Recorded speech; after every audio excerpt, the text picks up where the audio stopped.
तो कहानी की शुरुआत ओरोहन से होती है, जो कि अपने आप को एक डंजन में अकेला पाता है। लेकिन तभी पीछे से कुछ डिमोनिक रैबिट्स उस पर अटैक कर देते हैं। वो लोग आगे बढ़ते हैं, लेकिन तभी ओरोहन भी अपनी स्वॉर्ड के साथ आगे बढ़ता है और लोगों को खत्म कर देता है। वो अपने मन में बोलता है, लगता है मेरे अंदर कुछ तो काबिलियत है और मैं अभी भी स्वॉर्ड्समैन बन सकता हूँ। लेकिन इतना ही काफी नहीं था, क्योंकि तभी उसके पीछे कुछ गॉब्लिन मॉन्स्टर भी अब वहाँ पर आ चुके थे और अब वो ओरोहन को मारने के लिए एकदम रेडी हो चुके थे। लेकिन तभी ओरोहन अपने मन में फिर से बोलता है, इस बार मैं स्वॉर्ड्समैनशिप नहीं बल्कि स्पोर्ट मैजिक का यूज करूंगा। जो ओरोहन होता है वो एक एन्चेंटर होता है, यानी कि जो लोग मैजिक का यूज कर सकते हैं। वो अपने चारों ओर एक ग्रीन ऑरा को समन कर देता है और अब उसकी पावर भी एक्टिवेट हो चुकी थी और अब वो बिल्कुल रेडी हो चुका था उन लोगों को खत्म करने के लिए। और इस वर्ल्ड में स्पोर्ट मैजिक काफी रेयर होता है, क्योंकि किसी भी फिजिकल एट्रीब्यूट्स को काफी एनहेंस कर सकता है और किसी भी ह्यूमन को काफी स्ट्रॉन्ग बना सकता है। ओरियन अपने पर स्पोर्ट मैजिक का यूज करके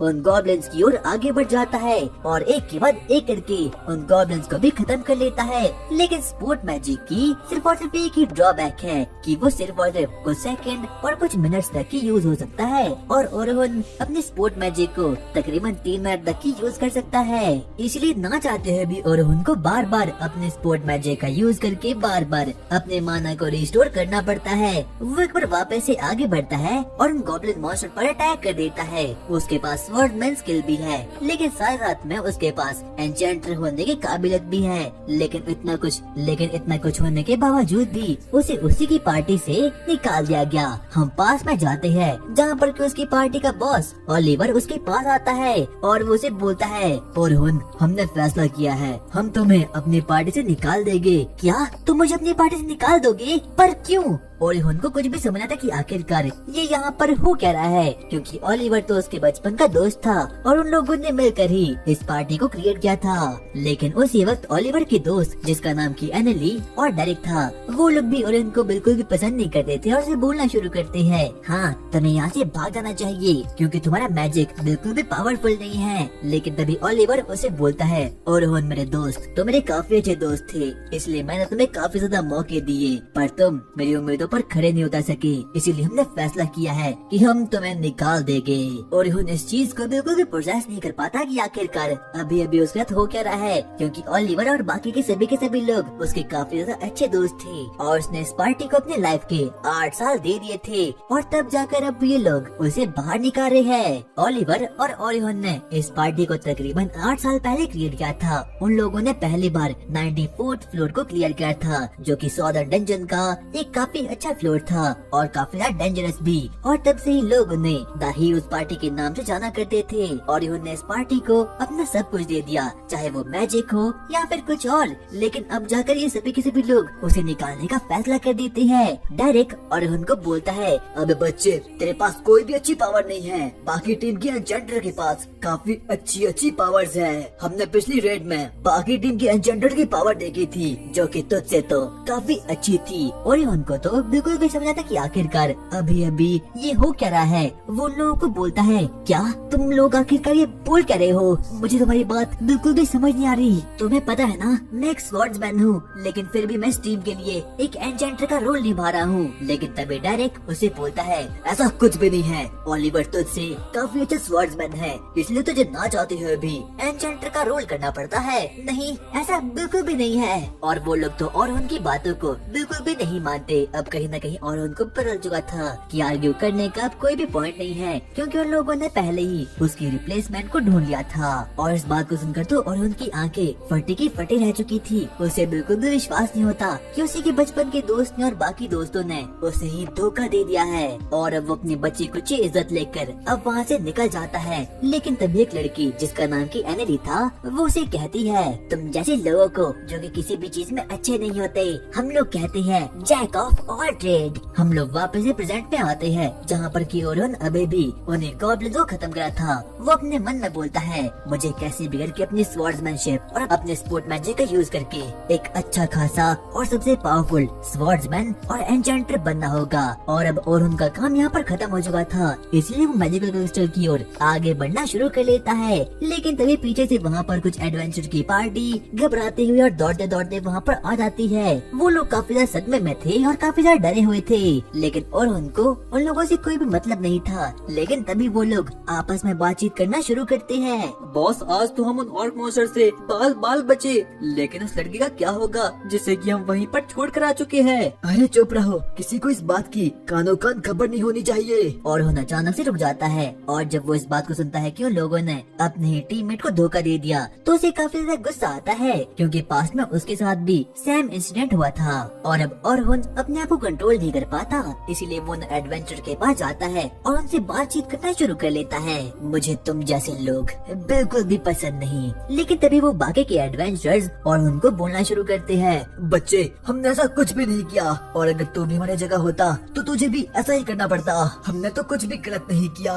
लेकिन तभी अचानक से उन लोगों का लीडर काफी ज्यादा गुस्से में आ चुका था, इसीलिए अचानक से वो ओरोन पर अटैक कर देता है। लेकिन तभी ओरोन उसे बड़े ही आराम से ब्लॉक करके उसे दूर फेंक लेता है। वो उन लोगों से पूछता है कि आखिरकार उन लोगों ने लड़की को कहाँ पर छोड़ कर रख दिया है। और तभी हम डंजन में उसी अकेली और घबराई हुई लड़की को देखते हैं। वो दीवार के पीछे पीछे जाना शुरू करती है और वो ऑर्क मॉन्स्टर से प्रोटेक्शन के लिए अपने ऊपर बैरियर मैजिक का यूज कर लेती है। लेकिन तभी वो ऑर्क मॉन्स्टर उसकी ओर आगे बढ़ना शुरू कर लेते हैं और उसके बैरियर पर अटैक करना शुरू कर लेते हैं। और अचानक से अब उसका बैरियर टूटकर चकनाचूर हो चुका था। वो अपने मन में बोलती है, तो क्या अब मैं मरने वाली हूँ। और तभी एक हवा के झोंके के साथ अब वहाँ पर ओरोन भी आ चुका था। ओरोन सबसे पहले अपनी स्वॉर्डमैनशिप और अपने स्पोर्ट मैजिक का यूज करके उन लोगों को मारना शुरू कर देता है। उस लड़की को बिल्कुल भी समझा था कि आखिरकार ये ऐसा कौन सा इंसान है जो कि स्वॉर्डमैनशिप और स्पोर्ट मैजिक का यूज भी कर सकता है, क्योंकि ये काफी रेयर स्किल होती है। और जब वो उसके स्वॉर्डमैनशिप और स्पोर्ट मैजिक को देखती है तो वो काफी शॉक्ड हो चुकी थी।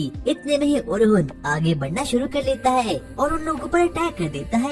अब कहीं न कहीं उसे समझ आ चुका था कि ये ऑर्क मॉन्स्टर काफी ज्यादा खतरनाक है और काफी ज्यादा पावरफुल भी है, इसलिए ना चाहते हुए भी उस 2 रैंक की एडवेंचर पार्टी को रिट्रीट होना पड़ा।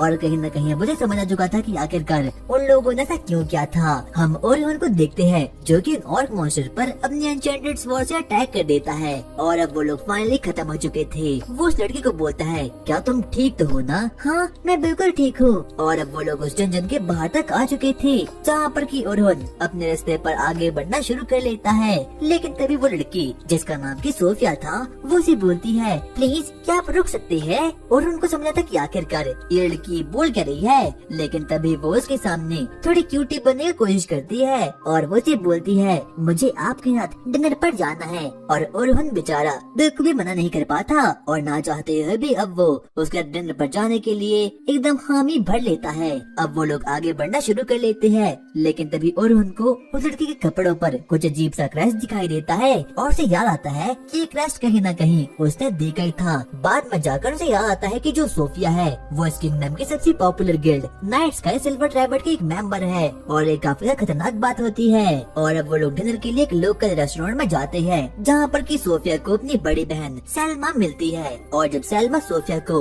ओरोहन के साथ देखती है तो उसे लगता है कि ओरोहन उसका बॉयफ्रेंड है। और अब वो सोफिया पर काफी गुस्सा हो चुकी थी। वो उसे बोलती है, तुम काफी छोटी हो और ये बिल्कुल भी तुम्हारी कोई एज नहीं है बॉयफ्रेंड रखने की। और सोफिया उसे बिल्कुल भी कुछ समझा नहीं पाती।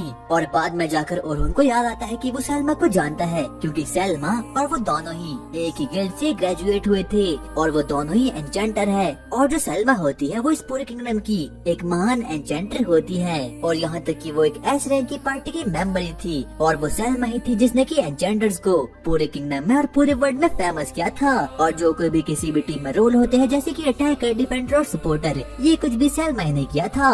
और सैल्मा के स्पोर्टिंग मैजिक को देखने के बाद ओलिवर और बाकी लोगों ने ओरोहन को अपनी टीम से बाहर निकाल दिया था।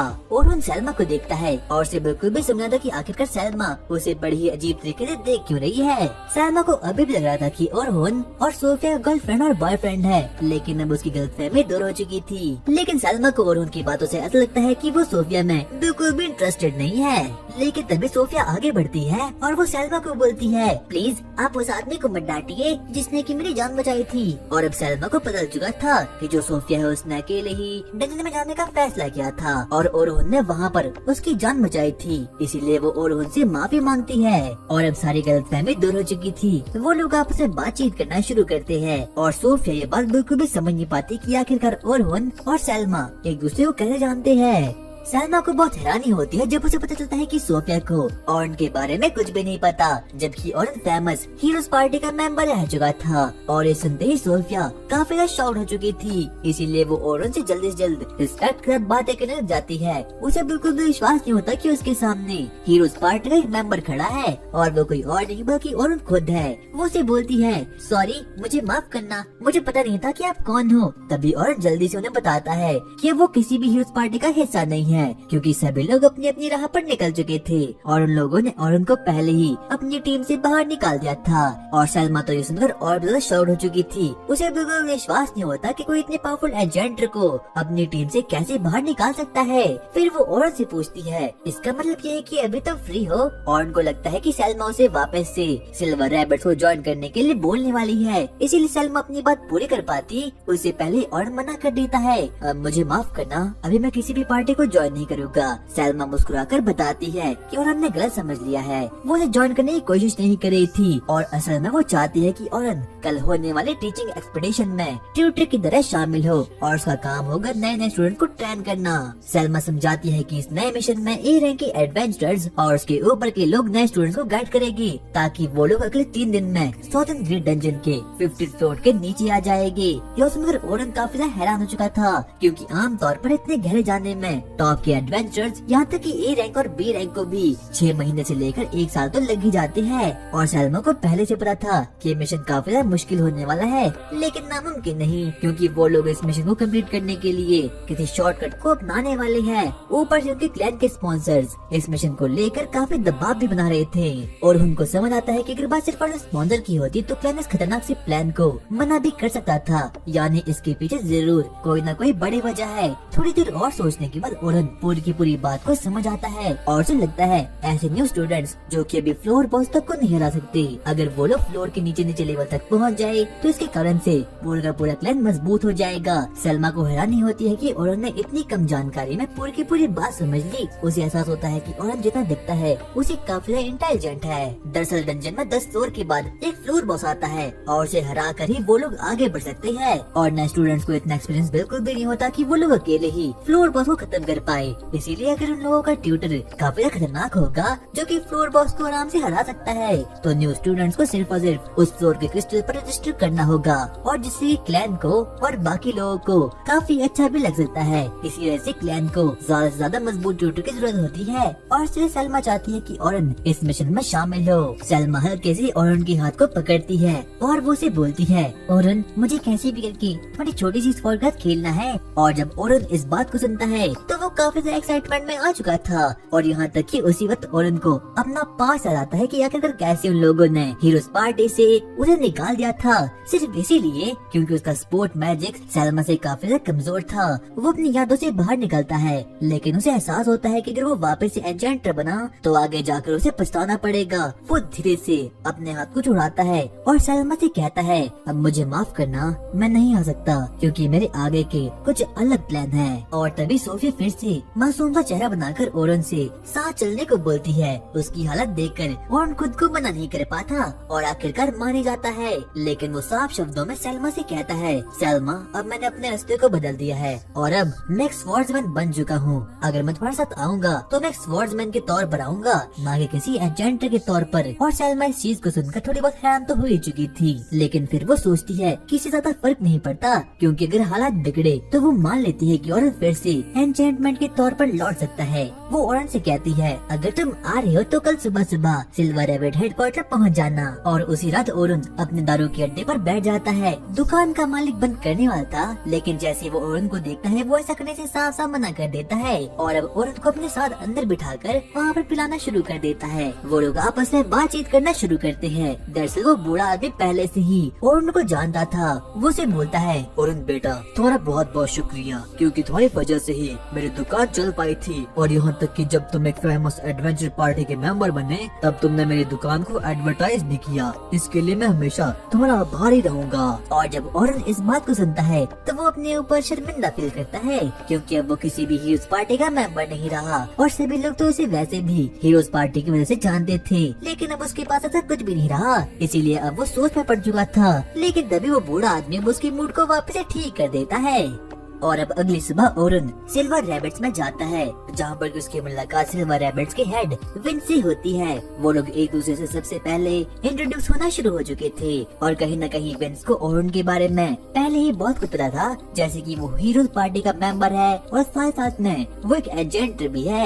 यहाँ तक कि वो तो कब से चाहता था कि वो कैसे भी करके ओरन को अपनी टीम में लाया जाता है। आगे अब वो लोग आपस में बातचीत करना शुरू करते हैं, लेकिन तभी विंस ओरन को बोलता है, तुम कल के लिए तैयार तो हो ना? हाँ मैं तैयार तो हूँ, लेकिन सबसे पहले मैं टीचिंग एक्सपीडिशन के बारे में और ज्यादा जानना चाहता हूँ। आगे अब हम सैलमा को देखते हैं, जो कि ओरन को पूरी की पूरी डिटेल्स बताना शुरू कर दी है। वो उसे बताती है कि वो लोग डंजन के फ्लोर तक जाने वाले हैं, जहाँ पर कि वो लोग कुछ रूकीज पार्टी को भी ले जाएंगे और साथ साथ में कुछ प्रो यानी कि ई-स्पोर्ट लोगों की पार्टी को भी ले जाएंगे। वो D1 में फ्लोर 21 तक जाएंगे और D2 में 36 फ्लोर तक जाएंगे और उन लोगों को कैसे भी करके जल्द से जल्द उस फ्लोर तक पहुंचना होगा, क्योंकि वहाँ पर कुछ तो ऐसा है जो कि गिल्ड को चाहिए। ऊपर से गिल्ड की स्पॉन्सरशिप टीम उन पर दबाव बना रही थी। इतने में ही हम लोग पास्ट को देखते हैं, जहाँ पर कि विंस और सैलमा और उनके बारे में बात कर रहे थे।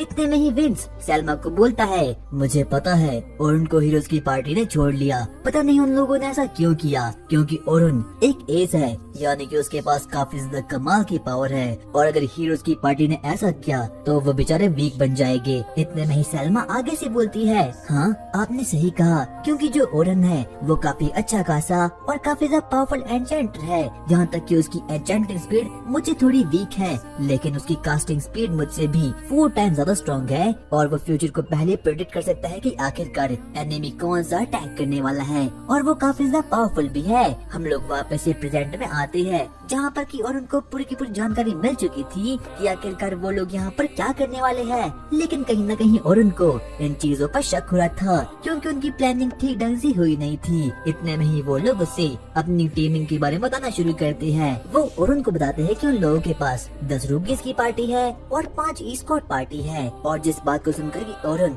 थोड़ा बहुत शॉक्ड हो चुका था। और इतने में सैलमा उसे बोलती है, क्या तुम्हें सब कुछ समझ आ गया? अगर कोई क्वेश्चन है तो वो तुम मुझसे पूछ सकते हो। इतने में ओरन बोलता है, हाँ मेरे पास एक क्वेश्चन तो है, जैसे कि तुमने कहा कि तुम्हारे पास 10 रूकीज की पार्टी है और सिर्फ 5 ई-स्पोर्ट की पार्टी, ऐसा क्यों है? क्योंकि अगर हम इतना बड़ा रिस्क ले रहे हैं तो हमें ई-स्पोर्ट की पार्टी ज्यादा लेनी चाहिए, और ई-स्पोर्ट्स वो लोग होते हैं जो कि काफी ज्यादा प्रो होते हैं और जो कि बाकी लोगों की प्रोटेक्शन और गाइडेंस में काफी ज्यादा हेल्प करते हैं। लेकिन तभी विंस और सैलमा उसके इस क्वेश्चन का जवाब नहीं दे पाते और कहीं न कहीं और उनको इस चीज का थोड़ा बहुत सस्पिशियस लग चुका था। वो अपने मन में बोलता है, मुझे लगता है कि इस चीज में जरूर कोई ना कोई तो खतरा है जो कि सैलमा और विंस मुझे कभी बताएंगे नहीं। आगे सैलमा ओरन से बोलती है, ओरन मैं तुमसे कल मिलूंगी, और कहीं न कहीं ओरन भी काफी ज्यादा ब्लश हो चुका था। हम अगली सुबह देखते हैं जहाँ पर कि ओरन फाइनली सौदन डंजन के बाहर आ चुका था। वहाँ पर सच में एक बहुत बड़ा डंजन था और वहाँ पर बाकी हीरोज की पार्टी और बाकी रूकीज की पार्टी भी वहाँ पर अवेलेबल थी। ओरन देखता है कि वहाँ पर तो सच में काफी ज्यादा रूकीज लोग आए हैं, लेकिन जैसे वो थोड़ी सी साइड में देखता है, वो देखता है कि वहाँ पर तो सैलमा और सोफिया भी अब वहाँ पर आ चुकी है। और जब सोफिया ओरन को देखती है तो वो थोड़ी बहुत खुश तो हो ही चुकी थी। ओरन उसके आउटफिट को नोटिस करता है। उसे पता चलता है कि जो कोई भी रूकीज लोग होते हैं उनके पास डिफरेंट टाइप की आउटफिट होती है और स्कॉट्स लोगों के पास डिफरेंट टाइप की आउटफिट होती है। और इतने में ही वो सोफिया को बोलता है, सोफिया तुम्हारी ड्रेस तो मुझे काफी अच्छी लग रही है। और जब सैलमा को इस बात का पता चलता है तो वो काफी ज्यादा गुस्से में आ चुकी थी, क्योंकि उसे लगता है कि ओरन उसकी छोटी बहन पर लाइन मारा है, लेकिन ऐसा कुछ भी नहीं था। वो ओरन को बोलती है, ओरन तुम पहले ही काफी लड़कियों के साथ रह चुके हो ना? हाँ वैसे हीरोज पार्टी में काफी लड़कियां तो थी, तो क्या तुमने लोगों के साथ प्लॉट को भी डेवलप किया है? नहीं मैंने ऐसा कुछ नहीं किया। और बाद में जाकर उन लोगों को पता चलता है कि ओरन पहले एक ही मेंशन में उन लड़कियों के साथ रहा करता था।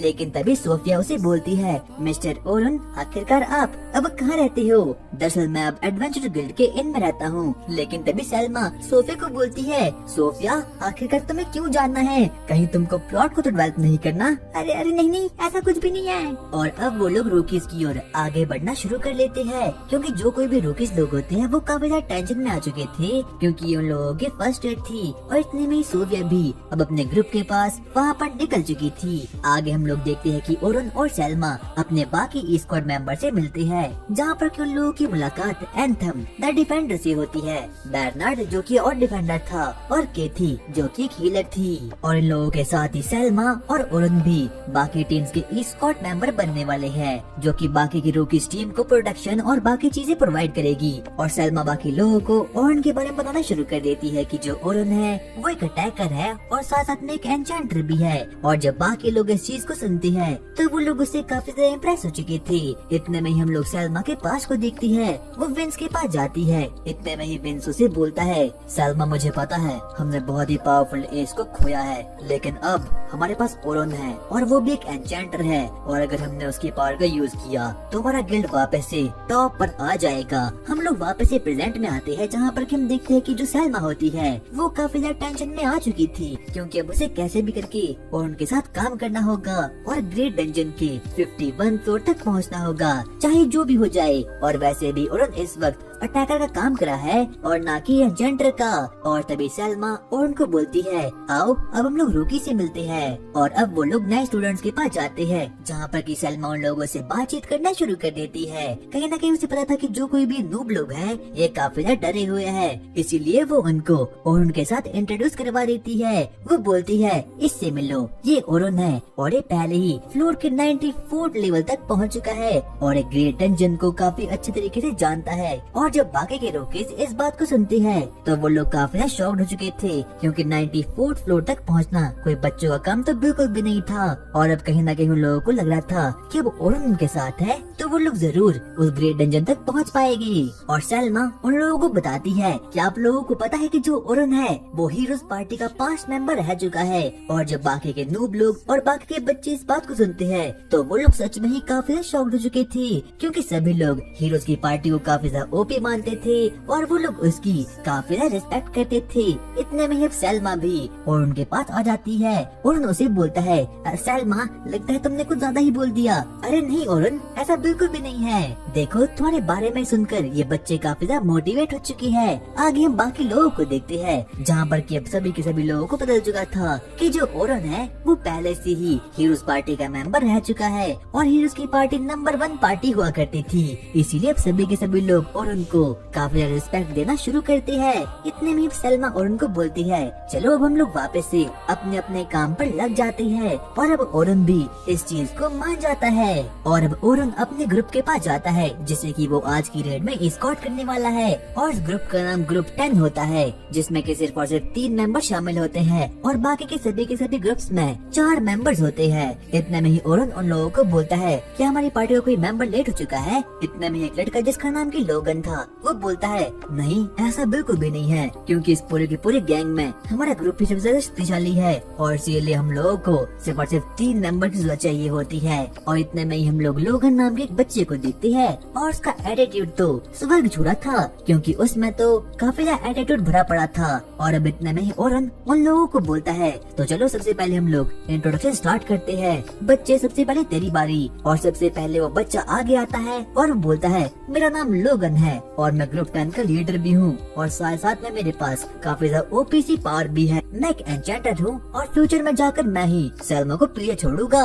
और इतने में ही हम लोग दूसरी मेंबर को देखते हैं, जिसका नाम की कैरोलिन था और वो एक डिफेंडर थी। लेकिन तभी ओरन उसे पूछता है, क्या तुम एक डिफेंडर हो लेकिन तुम्हारे पास तो कोई भी शील्ड नहीं है? हाँ आपने सही समझा, मेरे पास कोई भी शील्ड नहीं है और मैं सिर्फ और सिर्फ डॉज करती हूँ। क्या इसका मतलब तुम एक डॉज टाइप डिफेंडर हो? हाँ आपने सही समझा। अगर तुम्हारे पास पास्ट एक्सपीरियंस नहीं है तो ये काफी खतरनाक जॉब है। और कहीं ना कहीं कैरोलिन भी इस बात को सुनकर काफी ज्यादा घबरा चुकी थी, लेकिन उन बच्चों में सच में ही काफी ज्यादा एटीट्यूड भरा पड़ा था, इसीलिए वो ओरन की बातों को बिल्कुल भी नहीं मानते। और अब सोफिया ओरन को अपने बारे में इंट्रोड्यूस बोलना शुरू करती है। वो उसे बोलती है, मेरा नाम सोफिया है और मैं एक अटैकर और कास्टर हूँ। और इतना ही काफी नहीं था कि कैरोलिन और वो लोगन आपस में लड़ना शुरू कर लेते कि आखिर ग्रुप 10 का लीडर कौन है। इतने में ही ओरन अपने मन में बोलता है, लगता है रेड इतनी इजी नहीं होने वाली। आगे हम लोग अब उन बच्चों को देखते हैं और अब वो लोग डंजन में आगे बढ़ना शुरू कर देती है। लेकिन तभी कैरोलिन ओरन को बोलती है, वैसे आप तो हीरोज पार्टी के मेंबर थे ना, आखिरकार आप सिल्वर रैबिट के एक्सपेडिशन में क्या कर रहे हैं? आप तो वैसे भी हमें अपना एनिमी मानते हैं ना। लेकिन तभी ओरन उसे बोलता है, क्या तुमने सही से नहीं सुना? मैं हीरोज पार्टी का मेंबर था और अब मैंने लीव कर दिया है। अच्छा, ये तो काफी ज्यादा कमाल की बात है। और क्या आपको पता है कि सोफिया आपके बारे में काफी कुछ अच्छा बोली थी? लेकिन तभी सोफिया उसे बोलती है, हाँ, क्योंकि इन्होंने मेरी जान को बचाया था। लेकिन तभी कैरोलिन बोलती है, इसका मतलब सोफिया तुम्हें काफी ज्यादा अच्छा लगता है? नहीं, ऐसा कुछ भी नहीं है। और सोफिया इस बात को सुनकर काफी ज्यादा ब्लश कर देती है। और अब आगे वो लोग डंजन में आगे बढ़ना शुरू कर देते हैं। लेकिन तभी हम लोग देखते हैं कि पीछे से वहाँ पर कुछ वुल्फ मॉन्स्टर लोगों की ओर आगे बढ़ना शुरू कर लेते हैं। लेकिन तभी उनका ट्रैप मैजिक एक्टिवेट होकर अपन वुल्फ मॉन्स्टर को 2 सेकंड में ही खत्म कर देता है, क्योंकि ओरन ने पहले से ही इस ट्रैप मैजिक को यहाँ पर सेट कर दिया था। क्योंकि उसका मानना ये था कि वो डंजन में होने वाली फालतू फाइट में बिल्कुल भी अपना टाइम वेस्ट नहीं करने वाले, क्योंकि उन लोगों के पास डंजन के 51 फ्लोर तक पहुँचने के लिए बहुत कम टाइम होने वाला है। आगे हम देखते हैं कि वो लोग जैसे तैसे करके फ्लोर के 20 फ्लोर तक पहुँच चुके थे। और अब कहीं न कहीं ओरन ने ग्रुप के बाकी मेंबर्स का टैलेंट को भी देख लिया था। उसे पता चलता है कि जो लोगन है उसके पास सच में काफी अच्छी एंजेंटिक एबिलिटीज है और यहाँ तक कि वो बैटल्स में काफी अच्छा भी परफॉर्म कर सकता है। और इस टाइम पर तो वो बड़े ही इजीली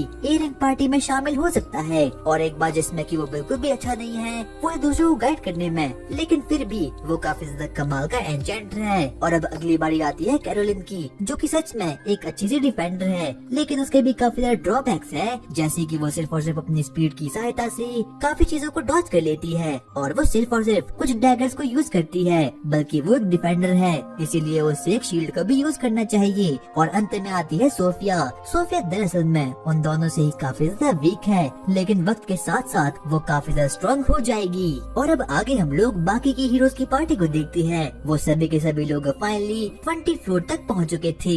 सलमान लोगों को बोलती है, जल्दी से मैजिक क्रिस्टल के पास जाओ और 21st फ्लोर के लिए अपने आप को रजिस्टर करवा लो। और अब सभी बच्चे भी मैजिकल क्रिस्टल तक पहुंच चुके थे। आगे हम देखते हैं कि उन लोगों का दिन फाइनली कंप्लीट हो चुका है और आज के दिन उन लोगों ने अपने मिशन को यानी कि 21 फ्लोर में जाने के मिशन को कंप्लीट कर दिया है। सलमा और ओरन आपस में बातचीत करना शुरू करते हैं। ओरन उसे बोलता है, जैसा कि तुमने कहा था ग्रुप 10 में काफी ज्यादा पोटेंशियल है, पर मैं कैरोलिन को लेकर थोड़ी बहुत टेंशन में हूँ। अगली सुबह होती है और ओरन काफी ज्यादा गुस्से में आ चुका था, क्योंकि अब उसके जाने की खबर न्यूज में छप चुकी है और अब सभी लोगों को इसके बारे में पता चुका था कि ओरन को हीरोज की पार्टी ने बैनिश कर दिया, जिससे कि अब ओरन काफी ज्यादा गुस्से में आ चुका था, लेकिन वो इसके बारे में कुछ भी नहीं कर सकता। आगे अब ओरन अपने काम पर जाता है, लेकिन तभी पीछे से उसे एक अजीब सी आवाज आती है और वहाँ पर दौड़ते दौड़ते उसके बचपन की दोस्त लूना वहाँ पर आ चुकी थी और ये कोई और नहीं बल्कि हीरोज की पार्टी की एक मेंबर ही थी। दरअसल ओरन और लूना काफी ज्यादा अच्छे दोस्त थे और यहाँ तक कि वो हीरोज की पार्टी में उसकी काफी देखभाल पे किया करती थी। लूना ओरन को बोलती है, ओरन प्लीज वापस से हीरोज की पार्टी में वापस लौट जाओ, लेकिन अब बेचारा ओरन ऐसा बिल्कुल भी कुछ भी नहीं कर पाता। इतने में ओरन अपने मन में बोलना शुरू करता है, लूना मुझे माफ करना, ऐसा कुछ भी हो नहीं सकता। ओरन अपने मन में सोचना शुरू करता है कि जिस दिन की हीरोज की पार्टी ने उसे बैनिश किया था उस दिन लूना वहाँ पर बिल्कुल भी नहीं थी और अब गलती से भी लूना वहाँ पर होती तो शायद वो उसके लिए थोड़ा बहुत तो लड़ी जाती। लूना उसे बोलती है, ओरन क्या तुम्हें याद नहीं, मैंने और तुमने ग्रेट डंजन को साथ में खत्म करने का फैसला लिया था। लेकिन अब ओरन इस बात को सुनकर काफी ज्यादा गुस्से में आ चुका था। वो उसे बोलता है, हाँ मुझे याद है, हम तीनों ने इस प्रॉमिस को किया था, मैं, तुम और ओलिवर, लेकिन ओलिवर ने मुझे खुद अपनी टीम से बाहर निकाल दिया, इसीलिए अब मेरे पास वापस जाने के अलावा कोई भी रास्ता नहीं है। और अब ओरन को अपनी पास्ट की याद आने शुरू हो चुकी थी। वो तीनों सच में ही काफी अच्छे दोस्त थे, लेकिन अब बेचारा ओरन कुछ भी कर नहीं पाता, इसीलिए अब वो अपने नए रास्ते पर निकल चुका था। और अब ओरन वापस से डंजन की ओर आगे बढ़ जाता है ताकि वो उस काम को पूरा कर पाए जो कि सैलम और बाकी लोगों ने उसे करने को कहा था। लेकिन वो डंजन के जाते वक्त भी उसी न्यूज के बारे में सोच रहा था जो कि सुबह सुबह उसके पास आई थी। और अब वो फाइनली डंजन के एंट्रेंस गेट तक तो पहुंच चुका था, जहाँ पर कोई देखता है कि वहाँ पर तो और भी बहुत से रूकीज अब वहाँ पर आ चुके थे। और जब बाकी के रूकीज ओरन को वहाँ पर देखती है तो वो लोग उसे बिल्कुल भी प्रोसेस नहीं कर पाते कि आखिरकार ये वीक सा बंदा यहाँ पर क्यों आ रखा है। और अब ओरन को भी इस बात का पता चल चुका था कि इन सभी बच्चों ने वो न्यूज को देख लिया है जो कि सुबह सुबह उसके घर पर भी आई थी, जिसमें कि लिखा गया था कि हीरोज की पार्टी ने औरन को धक्के मारकर अपनी टीम से बाहर निकाल दिया था। और अब यहाँ तक कि वो रुकीज बच्चे भी उनकी इतनी ज्यादा रिस्पेक्ट नहीं किया करते थे। और अब औरन को भी इस बात का एहसास हो चुका था। और अब सैलमा, बर्न, केथी और बाकी लोग भी अब वहाँ पर आ चुके थे। वो लोग रुकीज बच्चों को बताती है आज का हमारा मिशन होने वाला है कि हम लोगों को 21st फ्लोर से 35th फ्लोर तक जाना होगा। सबसे पहले सैलमा औरन से बात करती है और उसे माफी मांगती है क्योंकि उसने औरन को बाकी रुकीज बच्चों के बीच में काफी ज्यादा ओवर हाइप कर लिया था, जिसे कि अब उन सभी रुकीज बच्चों की और उनको लेकर काफी ज्यादा हाई एक्सपेक्टेशन हो चुकी थी। अब वो लोग फाइनली रुकी से बातचीत करना शुरू करते हैं, लेकिन तभी औरन और सैलमा को इस बात का पता चुका था कि जो कोई भी वो रुकीज बच्चे हैं अब उन लोगों में कोई भी कॉन्फिडेंस नहीं है, क्योंकि उन लोगों को लग रहा था कि जो औरन है जो कि उन्हें एस्कॉर्ट करने वाला है वो काफी ज्यादा वीक है, इसीलिए वो लोग डंजन तक नहीं पहुंच सकते। लेकिन तभी सैलमा एक बढ़िया सी स्पीच देती है और सभी लोगों को बोलती है हमें ये भूलना नहीं चाहिए कि जो औरन है वो उन कुछ चुनिंदा आदमियों में से है जो कि डंजन के 94th फ्लोर तक पहुंची है, इसीलिए हमें उसकी रिस्पेक्ट करनी चाहिए। और अब इस बात को सुनकर सभी के सभी रुकीज बच्चे काफी ज्यादा कन्विंस्ड हो चुके थे सिवाय लोगन के। लेकिन तभी हम लोग औरन को देखते हैं वो वापस से अपनी टीम के पास जाता है जहाँ पर कि वो सोफिया, कैरोलिन और लोगन से मिलता है। और अब औरन को भी एहसास हो चुका था कि उसकी टीम उसके बारे में जरूर कुछ न कुछ बुराई सोच रही होगी, इसीलिए वो माहौल को थोड़ा ठंडा करने के लिए उन लोगों से बातचीत करना शुरू करता है। वो उन लोगों को बोलता है मुझे लगता है कि तुम लोगों तक वो न्यूज तो पहुंच चुकी होगी। हाँ मास्टर, हम लोगों तक पहुंच चुकी है, लेकिन हम लोग उस न्यूज को बिल्कुल भी नहीं मानते क्योंकि वो तो सिर्फ और सिर्फ एक झूठ है ना? वैसे वो पूरी तरीके से झूठ नहीं है, लेकिन उसका कुछ पार्ट तो झूठ ही है। सोफिया और कैरोलिन और उनकी बात से थोड़ी बहुत कन्विंस हो चुकी थी, लेकिन लोगन उसकी बातों से बिल्कुल भी कन्विंस फील नहीं करता। और अब लोगन को अपने मन में लग रहा था कि उसके साथ बहुत ही बड़ा विश्वासघात हो चुका है। और तभी औरन उन लोगों को बोलता है हाँ मुझे पता है मैं उतना स्ट्रांग नहीं, लेकिन मैं इतना स्ट्रांग हूँ कि मैं तुम लोगों को प्रोटेक्ट कर सकता हूँ। लेकिन तभी सोफिया बोलती है नहीं ऐसा कुछ भी नहीं है, आप काफी ज्यादा स्ट्रांग हो। और उन लोगों का शुक्रिया अदा करता है क्योंकि अब उन लोगों को औरन पर पूरा का पूरा विश्वास हो चुका था। और तभी औरन उन लोगों को बोलता है ठीक है तो आज हम लोगों को 51 फ्लोर को क्लियर करना होगा। और अब इतना करने के बाद वो लोग डंजन की ओर आगे बढ़ना शुरू कर जाते हैं। और आज का उन लोगों का ये मकसद होने वाला है कि उन लोगों को कैसे भी करके 21st फ्लोर से 35th फ्लोर तक पहुंचना होगा। वो लोग आगे आगे बढ़ना शुरू करते हैं और उनको अपने स्टूडेंट्स पर काफी ज्यादा विश्वास था क्योंकि उन लोगों के पास काफी ज्यादा ओपी सी पावर थी। वो लोग एक के बाद एक करके हर एक फ्लोर को क्लियर करना शुरू करते हैं और अब वो लोग अपनी जर्नी में आगे बढ़ना शुरू कर देती है। कैरोलिन सबको अपने डैगर से मारती है और वही सोफिया भी अपने फायर मैजिक का यूज करके हर एक मॉन्स्टर को वहाँ पर पे कर देती है। और चलते चलते अब वो लोग फाइनली 31st फ्लोर तक पहुँच चुके थे और ये फ्लोर काफी ज्यादा अननोन था, इसलिए ओरो डिसाइड करता है कि वो सभी टीममेट्स की आगे चलेगा और बाकियों को अपने पीछे रखेगा क्योंकि इस फ्लोर में जरूर कुछ न कुछ तो खराबी हो ही सकती है। और अब ओरन और बाकी लोग आगे बढ़ना शुरू कर देते हैं। वो लोग वहाँ पर कुछ मॉन्स्टर को तो मार ही देते हैं, लेकिन तभी ओरन को वहाँ पर कुछ अजीब प्रकार की प्रेजेंस का फील होता है, इसीलिए वो बाकी लोगों को बोल देता है रुक जाओ तुम बस मेरे पीछे रहना। और उनको पहले ही महसूस हो चुका था कि इस फ्लोर में जरूर कुछ गॉब्लिन्स या फिर कुछ ऑर्क्स हो सकते हैं। वो लोग अब आगे बढ़ना शुरू करते हैं, लेकिन तभी ओरन कैरोलिन को बोलता है देखो तुम गॉब्लिन को संभालो और सोफिया तुम ऑर्क को संभालो। अब कैरोलिन आगे बढ़ती है और गॉब्लिन्स को मारना शुरू कर देती है। उसके डैगर सच में ही काफी ज्यादा कमाल के थे। और वहीं हम लोग सोफिया को भी देखते हैं। सोफिया एक के बाद एक करके ऑर्क को मारना शुरू करती है, लेकिन तभी ओरन लोगन को बोलता है लोगन जल्दी से स्पोर्ट मैजिक का यूज करो। लेकिन अब लोगन ओरन की बात को बिल्कुल भी नहीं मानता। वो अपने मन में सोचता है ये तो काफी ज्यादा वीक है, आखिरकार ये मुझे ऑर्डर क्यों देगा।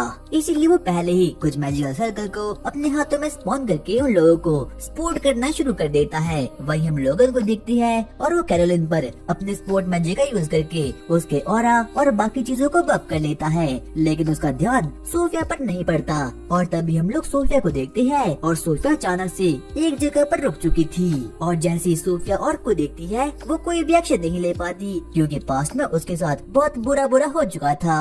और तभी सोफिया को ऑर्क को लेकर अपनी पुरानी यादें आती है। उसे बिल्कुल समझना था कि आखिरकार उसे क्या करना चाहिए, लेकिन ओरन इस बात को नोटिस कर देता है और अब ना चाहते हुए भी ओरन को सोफिया के पास जाना ही पड़ता है। अचानक से ओरन तभी एक हिडन मैजिक का यूज कर लेता है, लेकिन तभी लोगन उस चीज को नोटिस कर देता है और जैसे ही ओरन अरुण अपने मैजिक का यूज करता है, अचानक से वो ऑर्क एक जगह पर स्टन हो चुका था और वो लोग कुछ भी नहीं कर पाते। और तभी अरुण सोफिया को बोलता है, सोफिया मुझे पता है तुम काफी डरी हो, लेकिन जितना तुम सोचती हो तुम उससे कई ज्यादा स्ट्रॉन्ग हो। और अब सोफिया को थोड़ी बहुत हिम्मत आ चुकी थी, इसीलिए वो उस ऑर्क मॉन्स्टर पर अपने फायर मैजिक और अपने फायर बल जुत्सु का यूज करके उसे एकदम भून कर रख देती है। और यहाँ तक कि बाकी के लोग तो उसकी इस पावर को देखकर सच में ही काफी एक्साइटमेंट में आ चुके थे।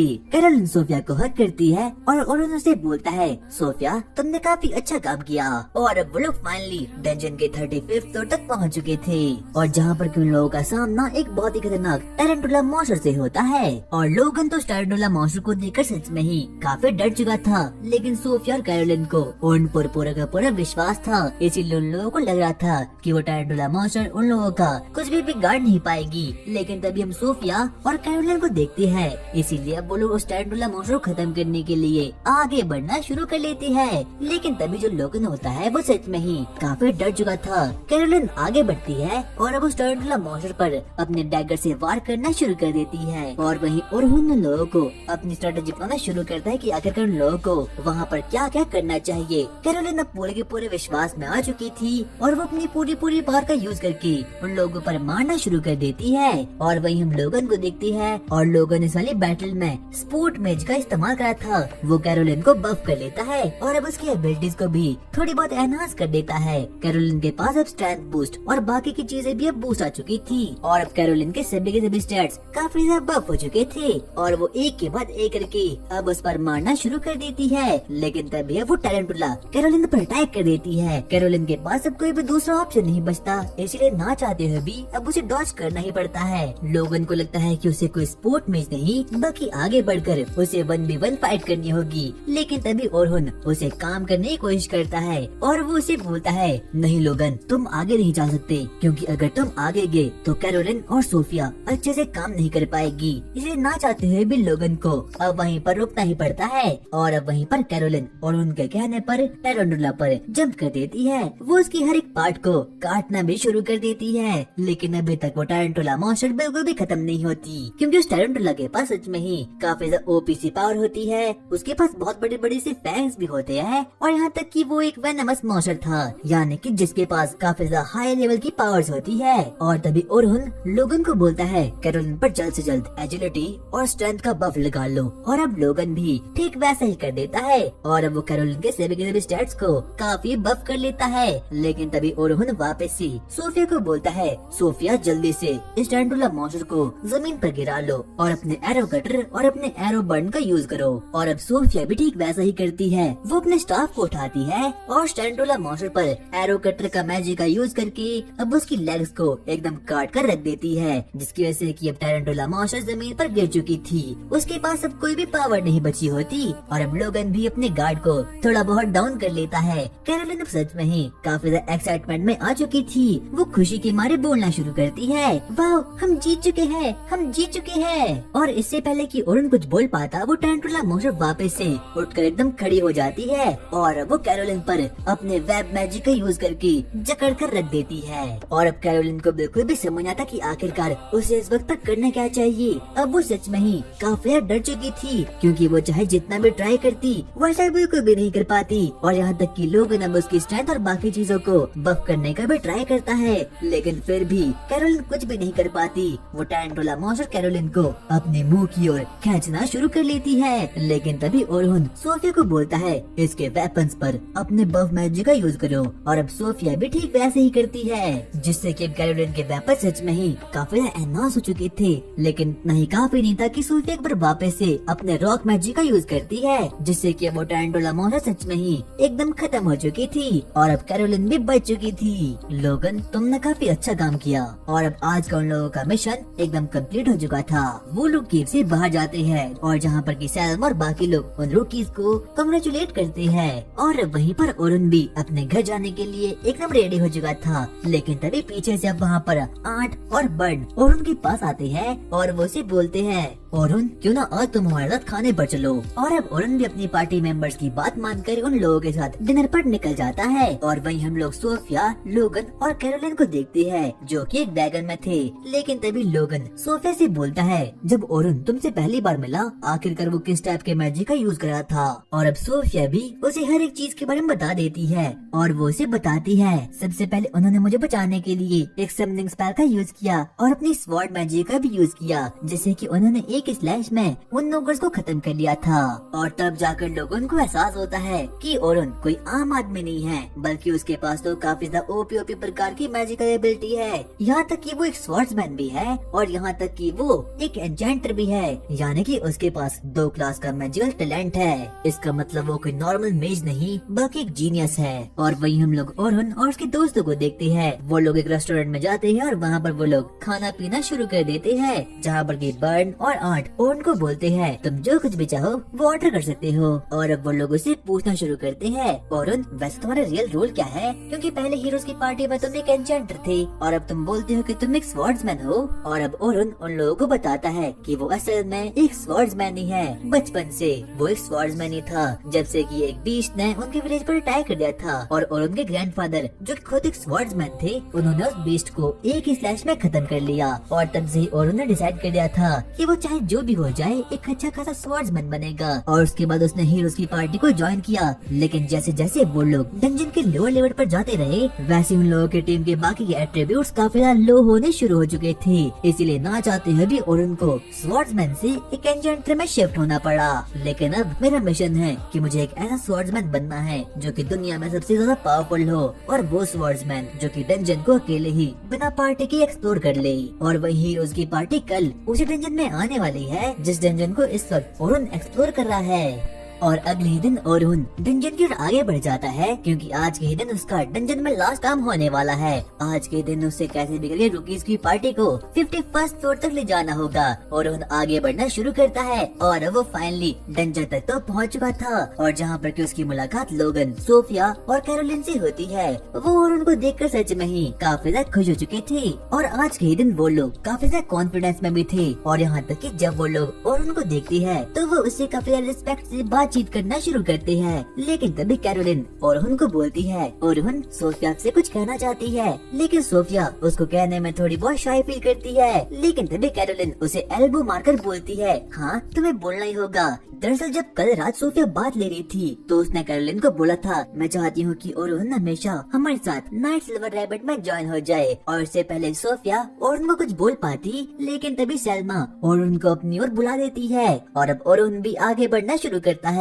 लेकिन तभी वो रास्ते से गुजरते वक्त कुछ रुकीज की बातों को सुन लेता है जो कि हीरोज की पार्टी के बारे में बात कर रही थी। वो लोग आपस में बातचीत करना शुरू करते हैं। ओ भाई, क्या तुझे पता है कि आज हीरोज की पार्टी भी इस डंजन को एक्सप्लोर करने के लिए गई है और वो 92nd फ्लोर से शुरू कर रही है। और ओरुन को इस चीज को सुनकर थोड़ा सा बुरा सा लग जाता है। उसे बिल्कुल भी विश्वास नहीं होता कि हीरोज की पार्टी ने 92nd फ्लोर से शुरू कर लिया है। और ओरुन अपने मन में सोचना शुरू करता है, नहीं, उन लोगों को 92nd फ्लोर से शुरू नहीं करना चाहिए था, क्योंकि इस वक्त पर उन लोगों के पास कोई अच्छा खासा एन्चेंटर नहीं होगा। आगे हम ओरुन को देखते हैं और अब वो आगे बढ़ना शुरू करता है। लेकिन तभी वो बार बार हीरोज की पार्टी के बारे में सोचा जा रहा था, क्योंकि उससे पहले एहसास हो चुका था कि हीरोज की पार्टी के साथ जरूर कुछ न कुछ गलत काम तो हो नहीं वाला है। इसीलिए वो बिना कुछ कहे बस आगे बढ़ता है। और वही हम लोग हीरोज की पार्टी को देखते हैं। वो लोग फाइनली डंजन के 92nd फ्लोर तक तो पहुंच चुके थे, और जहाँ पर कि ओलिवर एंड डेरेक आपस में बातचीत करना शुरू करते हैं। और अब उन लोगों का एक ही मकसद था कि उन लोगों को कैसे भी करके इस डंजन के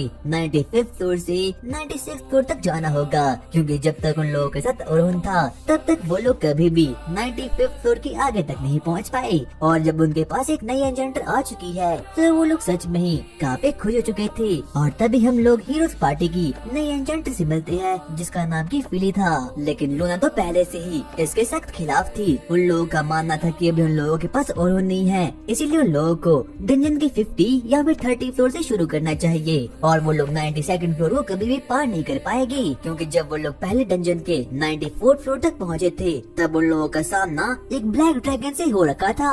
और वो ब्लैक ड्रैगन सच में ही काफी खतरनाक था। इसीलिए वो अपनी पार्टी मेंबर्स को भी बोलती है, नहीं, हम लोगों को यहाँ से शुरुआत नहीं करनी चाहिए। लेकिन तभी ओलिवर और बाकी लोग अब उस पर काफी गुस्से में आ चुके थे। वो लोग उसे बोलते हैं, हम इस बार कैसे भी करके 95th फ्लोर से 96th फ्लोर पर जंप कर जाएगी, क्योंकि इस वक्त हमारे पास वो गधा ओरोहन नहीं है। लेकिन लूना को अभी भी उन लोगों पर बिल्कुल भी विश्वास नहीं था, और यहाँ तक कि लूना को तो उनकी नई एन्चेंटर फिरली के बारे में पता ही नहीं था। और तभी हम लोग 5 की सीन को देखते हैं, जहाँ पर कि 2 दिन पहले हीरोज की पार्टी ने अपने नए एन्चेंटर को अनाउंस कर दिया था, जो कि कोई और नहीं बल्कि ग्रीन हेयर लड़की जिसका नाम की फिली था वो थी। वो लोगों से पार्टी में इनवाइट करती है, और अब फिली भी हीरोज पार्टी को ज्वाइन करने के बाद काफी खुश हो चुकी थी, और डेरेक और एनी तो और उनके जाने पर सच में ही काफी खुश हो चुके थे। वो लोग आपस में बोलते हैं, यस अब हमारे पास एक नई एन्चेंटर आ चुकी है, जो कि उस गधे जैक ऑफ ऑल ट्रेड से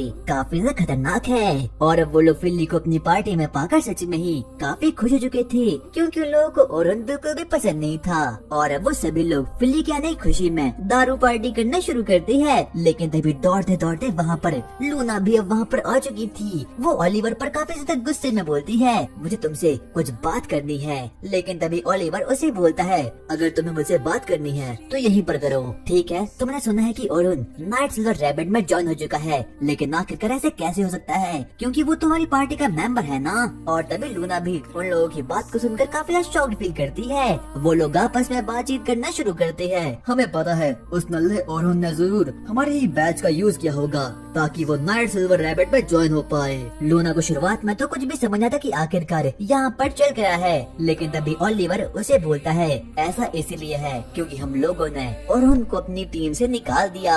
और जब लूना इस बात को सुनती है तो वो सच में ही काफी शॉक्ड हो चुकी थी। उसे बिल्कुल भी विश्वास नहीं होता कि आखिरकार इन लोगों ने ओरोहन के साथ ऐसा क्यों किया है।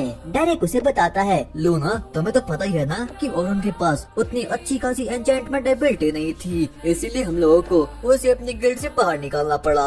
और अब वो लोग लूना को फिली से इंट्रोड्यूस करवाना शुरू करते हैं, लेकिन लूना को इन सब चीजों में कोई भी इंटरेस्ट नहीं था। और तभी ओलिवर उसे बोलता है, लूना तुम्हें तो पता ही है ना कि ओरोहन के पास इतनी पावर नहीं थी, इसीलिए हम लोगों को उसे अपनी टीम से निकालना पड़ा। लेकिन लूना को उन लोगों पर बिल्कुल भी विश्वास नहीं था। उसका मानना था कि ओरोहन के पास सच में ही काफी ओपी सी पावर थी, और वो उनकी टीम का कोर था। और अब लूना को भी इस बात का एहसास हो चुका था कि अब उसकी बातों का हीरोज की पार्टी पर कोई भी इफेक्ट नहीं पड़ने वाला। और तभी ओलिवर उसे बोलता है, हम लोगों ने डिसीजन बना लिया है कि अब हम लोग अपने न्यू एन्चेंटर के साथ 92nd फ्लोर से शुरू करेंगे। लेकिन तभी लूना उन लोगों को बोलती है, नहीं फिली के पास अभी कोई भी एक्सपीरियंस नहीं है, इसीलिए हम लोगों को डंजन के आई थिंक 50 या फिर 70 फ्लोर से स्टार्ट करना चाहिए। लेकिन तभी ओलिवर उसे बोलता है, नहीं ऐसा नहीं हो सकता, क्योंकि अब हमारे पास एक अच्छी खासी एन्चेंटर आ चुकी है, जो कि हमारे पुराने एन्चेंटर ओरोहन से काफी ज्यादा स्ट्रॉन्ग है। लूना लोगों को बताती है कि आज तक वो लोग कभी भी 94th फ्लोर के ब्लैक ड्रैगन को कभी भी पार नहीं कर पाए। लेकिन तभी ओलिवर उसे बोलता है, ऐसा इसीलिए क्योंकि तब हमारे साथ ओरोहन था, और अब जबकि हमारे साथ ओरोहन नहीं है, तब हम लोग आराम से उस फ्लोर को भी क्लियर कर पाएंगे। लूना के पास अब कोई भी ऑप्शन नहीं बचता, इसलिए ना चाहते हुए भी उसे वापस से हीरोज की पार्टी की बात माननी पड़ती है। हम लोग वापस से प्रेजेंट में आते हैं, जहाँ पर कि हम लोग 92nd फ्लोर में हीरोज की पार्टी को देखते हैं। और तभी उन लोगों के सामने एक बहुत बड़ा मॉन्स्टर द ब्लैक मैमथ अब वहाँ पर आ चुका था।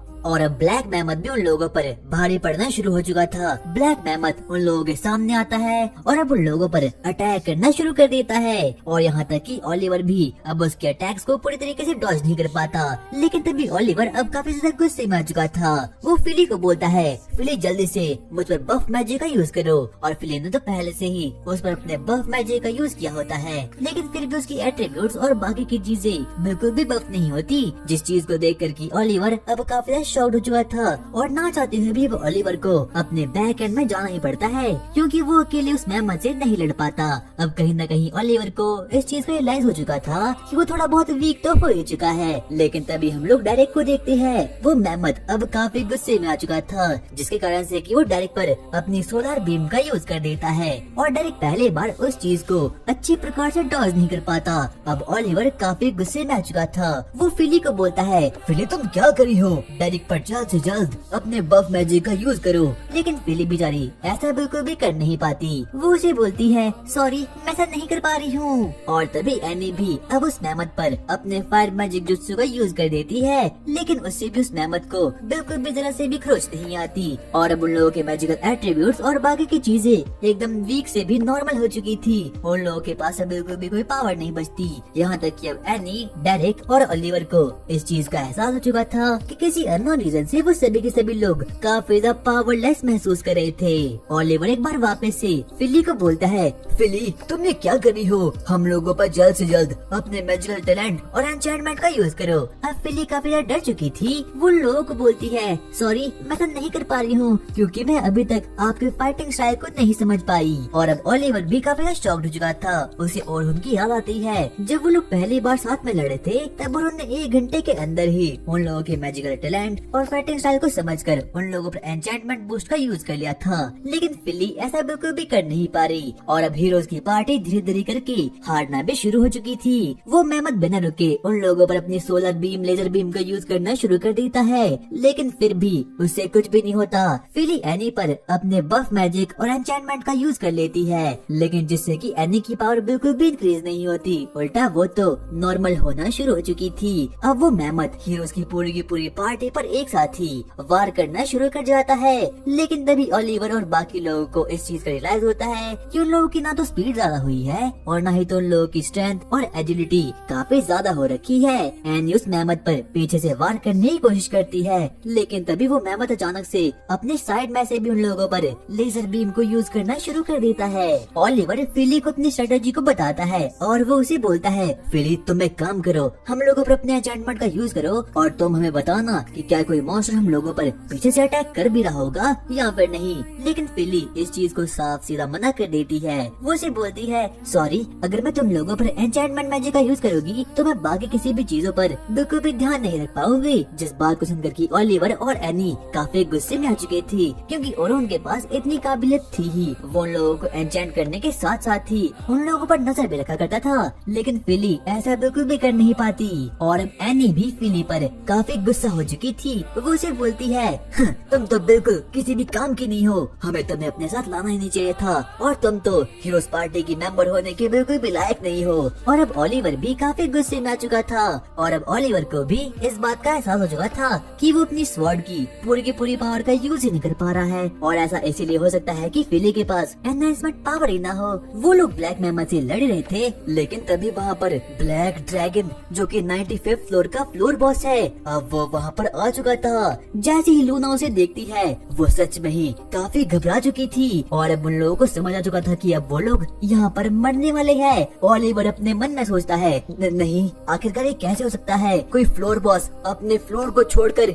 यहाँ पर कैसे आ सकता है। हम उसी ब्लैक ड्रैगन को देखते हैं जो कि अब जमीन पर लैंड कर देता है और अब उसके सिर्फ चलने से अब वो ब्लैक मेहमत एकदम खत्म हो चुका था।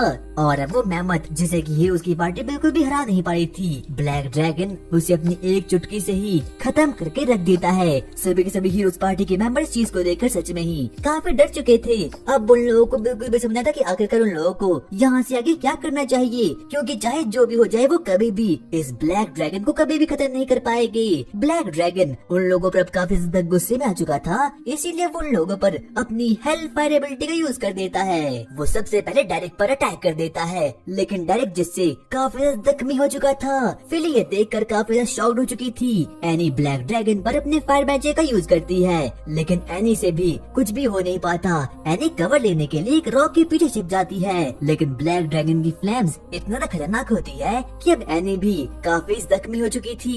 तभी लूना ओलिवर को बोलती है, ओलिवर हम लोग ब्लैक ड्रैगन को कभी भी खत्म नहीं कर सकते, इसीलिए हम लोगों को वापस से टेलीपोर्टेशन क्रिस्टल का यूज करके अपने गिल्ड में जाना होगा। और अब ओलिवर को भी इस बात का एहसास हो चुका था कि अब उसकी पूरी टीम की मैजिकल पावर और मैजिकल एनहांसमेंट काफी ज्यादा लो हो चुकी है, इसीलिए वो लोग उस ब्लैक ड्रैगन से कभी भी लड़ नहीं सकते। लेकिन वो एक लास्ट ट्राई करता है और अपनी स्वॉर्ड की पूरी पावर से उस ब्लैक ड्रैगन पर अटैक कर देता है। लेकिन जैसे ही धुआं साइड होता है, वो देखता है कि उस ब्लैक ड्रैगन को तो जरा सी भी खरोच नहीं आती और अब ओलिवर पूरे तरीके से अपनी हिम्मत हार चुका था। लेकिन तभी लूना दौड़ते उसके पास आती है और वो ओलिवर को बोलती है, ओलिवर तुम क्या कर रहे हो, जल्द से जल्द पूरी के पूरे ग्रुप को इकट्ठा करो, हम लोगों को टेलीपोर्टेशन क्रिस्टल का यूज करना ही होगा।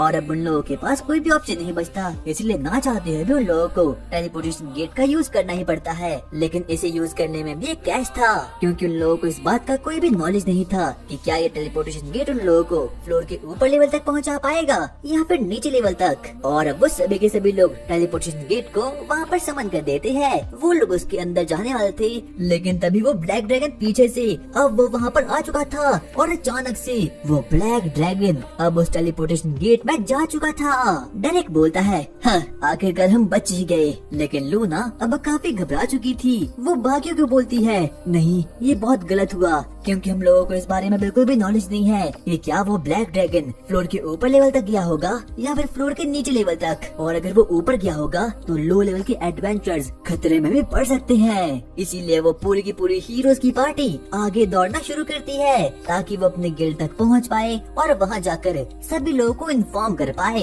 और तब जाकर लूना लोगों को बताती है कि वो इस बैटल में इतने ज्यादा वीक इसीलिए हुए क्योंकि इस वक्त उन लोगों के साथ ओरो नहीं था और उन्होंने उन लोगों के एट्रीब्यूट्स को बफ करने के लिए अपनी एक मैजिकल स्पेल बनाई थी जिससे कि वो किसी के भी एट्रीब्यूट्स को 50% तक इंक्रीज कर सकता है। जिस चीज को देखकर कि फिली भी काफी ज्यादा शॉक्ड हो चुकी थी। यहाँ तक कि दुनिया की सबसे पावरफुल एन्चेंटर यानी कि सेल्मा भी लोगों के एट्रीब्यूट्स को 10% तक ही इंक्रीज कर सकती है। और अगर ओरहुन हमारे साथ होता तो हो सकता था कि हम उस ब्लैक ड्रैगन को रोक सकते थे, लेकिन ओलिवर उसकी बातों पर बिलीव करने से साफ साफ मना कर देता है। वो बाकियों को बोलता है, हम लोग बिना ओरहुन के भी उसे खत्म कर सकते हैं।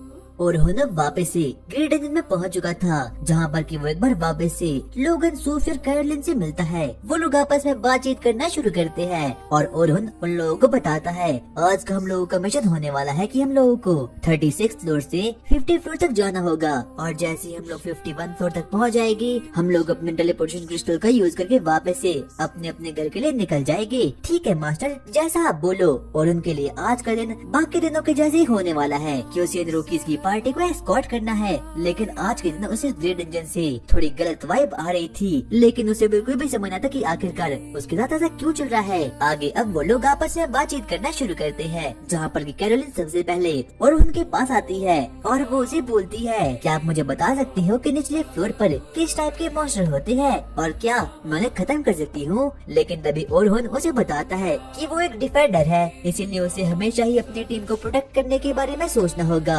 और अब कैरोलिन भी उसकी इस बात को मान चुकी थी। वो उसे बोलती है, वैसे हम अच्छे डिफेंडर कैसे बन सकते हैं। और अब ओरहुन भी उसे ज्ञान देना शुरू करता है कि आखिरकार वो अपनी एबिलिटी, एजिलिटी और डिफेंडिंग स्किल को कैसे अच्छा कर सकती है। लेकिन अभी भी कैरोलिन को उसकी बात बिल्कुल भी समझ नहीं आती। लेकिन तभी अब लोगन भी अब वहाँ पर आ चुका था। वो ओरहुन और कैरोलिन को बोलता है, हाँ मास्टर ओरहुन बिल्कुल सही बोले हैं, क्योंकि वर्ल्ड का बेस्ट डिफेंडर जिसका नाम की एल्बर्ट था वो भी ऐसा ही कहा करता था। लेकिन तभी ओरहुन एल्बर्ट के नाम को सुनकर थोड़ा बहुत चौंक चुका था। वो लोगन को बोलता है, तो क्या तुम सिल्वर रैबिट्स वाले एल्बर्ट के बारे में बात कर रहे हो। हाँ मास्टर, क्या आप उसको जानते थे। हाँ बिल्कुल, एल्बर्ट काफी अच्छा डिफेंडर था और यहाँ तक कि उसके पास काफी ज्यादा ओपी सी स्किल भी थी। लेकिन वो 92nd फ्लोर वाले ब्लैक ड्रैगन से लड़ते लड़ते मारा गया और वो सभी के सभी लोग एल्बर्ट की सच में ही काफी रिस्पेक्ट करते थे। लेकिन जैसे कैरोलिन इस बात को सुनती है अब वो थोड़ी बहुत डिप्रेशन में पड़ चुकी थी और तभी वो अपने मन में बोलती है, हाँ आप सही बोल रहे हो, डिफेंडर का काम होता है कि हम लोगों को अपनी टीम को प्रोटेक्ट करना होगा। और वो सोचता है कि उसे कैरोलिन से थोड़ी बहुत बातचीत करनी चाहिए। और अब कैरोलिन सच में ही काफी सीरियस हो चुकी थी, इसीलिए ओरहुन उसे बातचीत करना ठीक नहीं समझता। वो कैरोलिन को बोलता है, ठीक है कैरोलिन, तो आज तुम मुझे अपने पूरे के पूरे टैलेंट को दिखा सकती हो।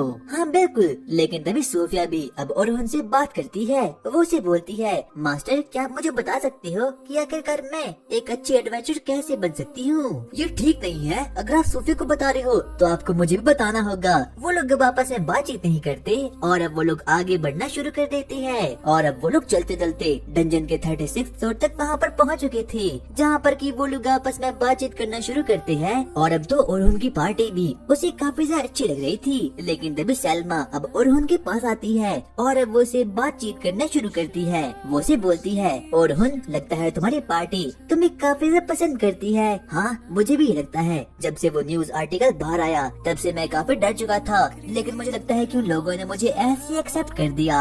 और मैंने सुना था कि तुम लोग पहले एल्बर्ट के बारे में बात कर रहे थे। हाँ, ऐसा इसलिए क्योंकि मैं एल्बर्ट को जानता था। गिल्ड मास्टर का भी यही कहना है। जो एल्बर्ट था वो ब्लैक ड्रैगन से फाइट करते हुए मारा गया और अभी भी हमारे गिल्ड में उसका एक खाली स्पॉट है। इसीलिए हम लोग चाहते हैं कि उस स्पॉट को कोई ऐसा भरे जो कि एल्बर्ट से भी पावरफुल हो, यानी कि तुम ओरहुन।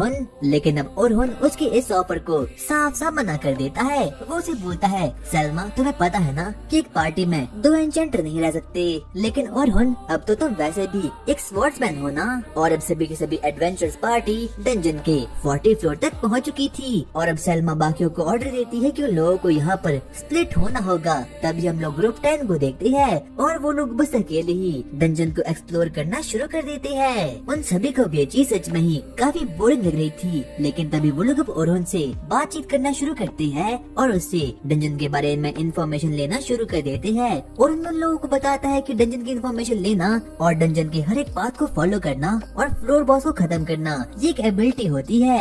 और जिस किसी भी गिल्ड के पास और या फिर किसी टीम के पास ज्यादा मेंबर्स होते हैं वो इन चीजों को काफी बखूबी निभा सकते हैं। और अब वो सभी के सभी लोग ओरहुन से बोलते हैं, मास्टर प्लीज हमें लोअर डंजन के बारे में और भी कुछ बताइए ना। और अब ओरहुन भी लोगों को बताना शुरू करता है कि लोअर डंजन दरअसल में 76 फ्लोर से स्टार्ट होते हैं और वहाँ पर उन लोगों का सामना आइस लिजर्ड और बाकी के खतरनाक मौसम से होता है, जिससे कि वो सभी के सभी बच्चे काफी एक्साइटमेंट में आ चुके थे।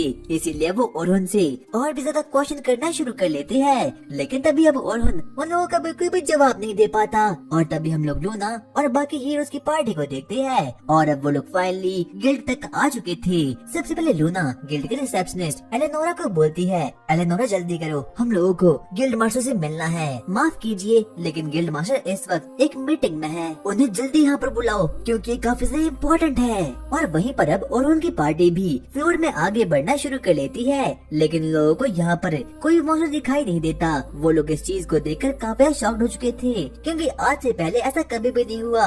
और तभी वो लोग ओरहुन से पूछते हैं, मास्टर क्या लोड फ्लोर हमेशा ऐसे ही होते हैं? लेकिन तभी अब ओरहुन भी सोच में पड़ चुका था। वो लोगों को बोलता है, नहीं ऐसा कभी भी नहीं होता और कोई भी फ्लोर कभी भी एम्प्टी नहीं रहता।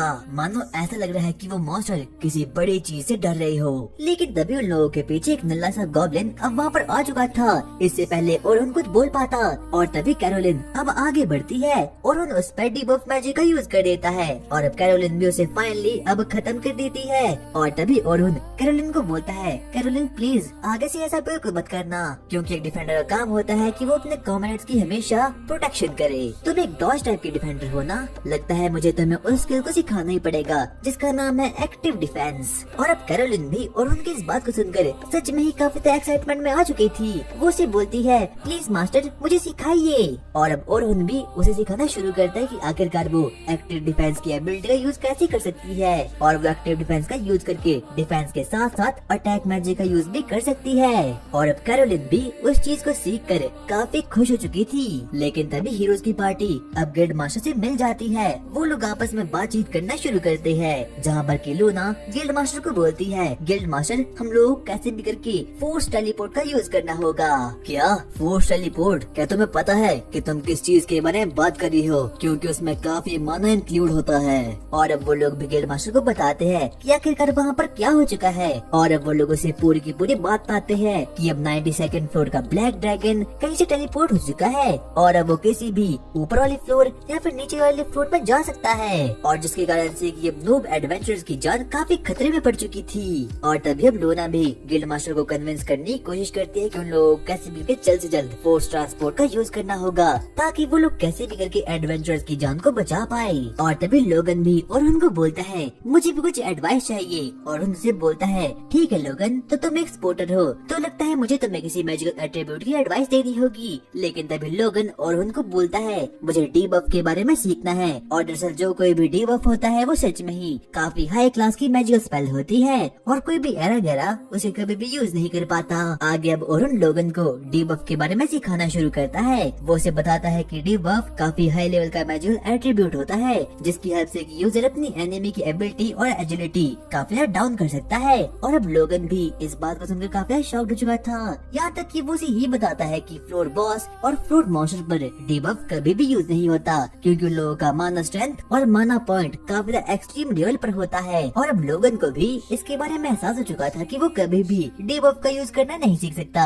लेकिन तभी ओरहुन उसे बोलता है, तुम्हें डिबफ से पहले बफ मैजिक करना सीखना होगा। और बफ मैजिक काफी एनहांस प्रकार का मैजिक होता है, जो कि किसी भी एन्चेंटर के लिए काफी इम्पोर्टेंट होता है। आगे हम लोग अब ओरहुन को देखते हैं और अब वो लोगन को अपने मैजिक के बारे में सिखाना शुरू करता है। वो उसे बोलता है, लगता है मुझे तुम्हें वो मैजिकल स्किल को दिखाना ही होगा। और तभी वहाँ से कुछ बीस्ट आना भी शुरू हो चुके थे और उनके ट्रैप मैजिक से अब वो बीस्ट 1 सेकंड के अंदर ही एकदम खत्म हो चुके थे। और लोगन तो और उनके बिल्डिंग को देखकर अब सच में ही काफी ज्यादा शॉक्ड हो चुका था। और उनको ट्रैप मैजिक का यूज करते हुए देख सभी लोग काफी शॉक्ड हो चुके थे, क्योंकि किसी को विश्वास नहीं होता कि एक एन्चेंटर इस प्रकार की मैजिकल एबिलिटी का भी यूज कर सकता है। वो बिना किसी कास्टिंग के सिर्फ और सिर्फ ट्रैप मैजिक का यूज भी कर सकता है। और वही हम लोग बाकी गिल्ड मास्टर और बाकी लोगों को देखते हैं। वो लोग सभी के सभी लोग अपने माना को इकट्ठा करते हैं ताकि वो लोग जल्द से जल्द फोर्स टेलीपोर्ट को एडवेंचर गिल्ड में समन कर पाए और सभी एडवेंचर को जो कि डंजन में फंसे हैं उन लोगों को यहाँ पर समन कर पाए।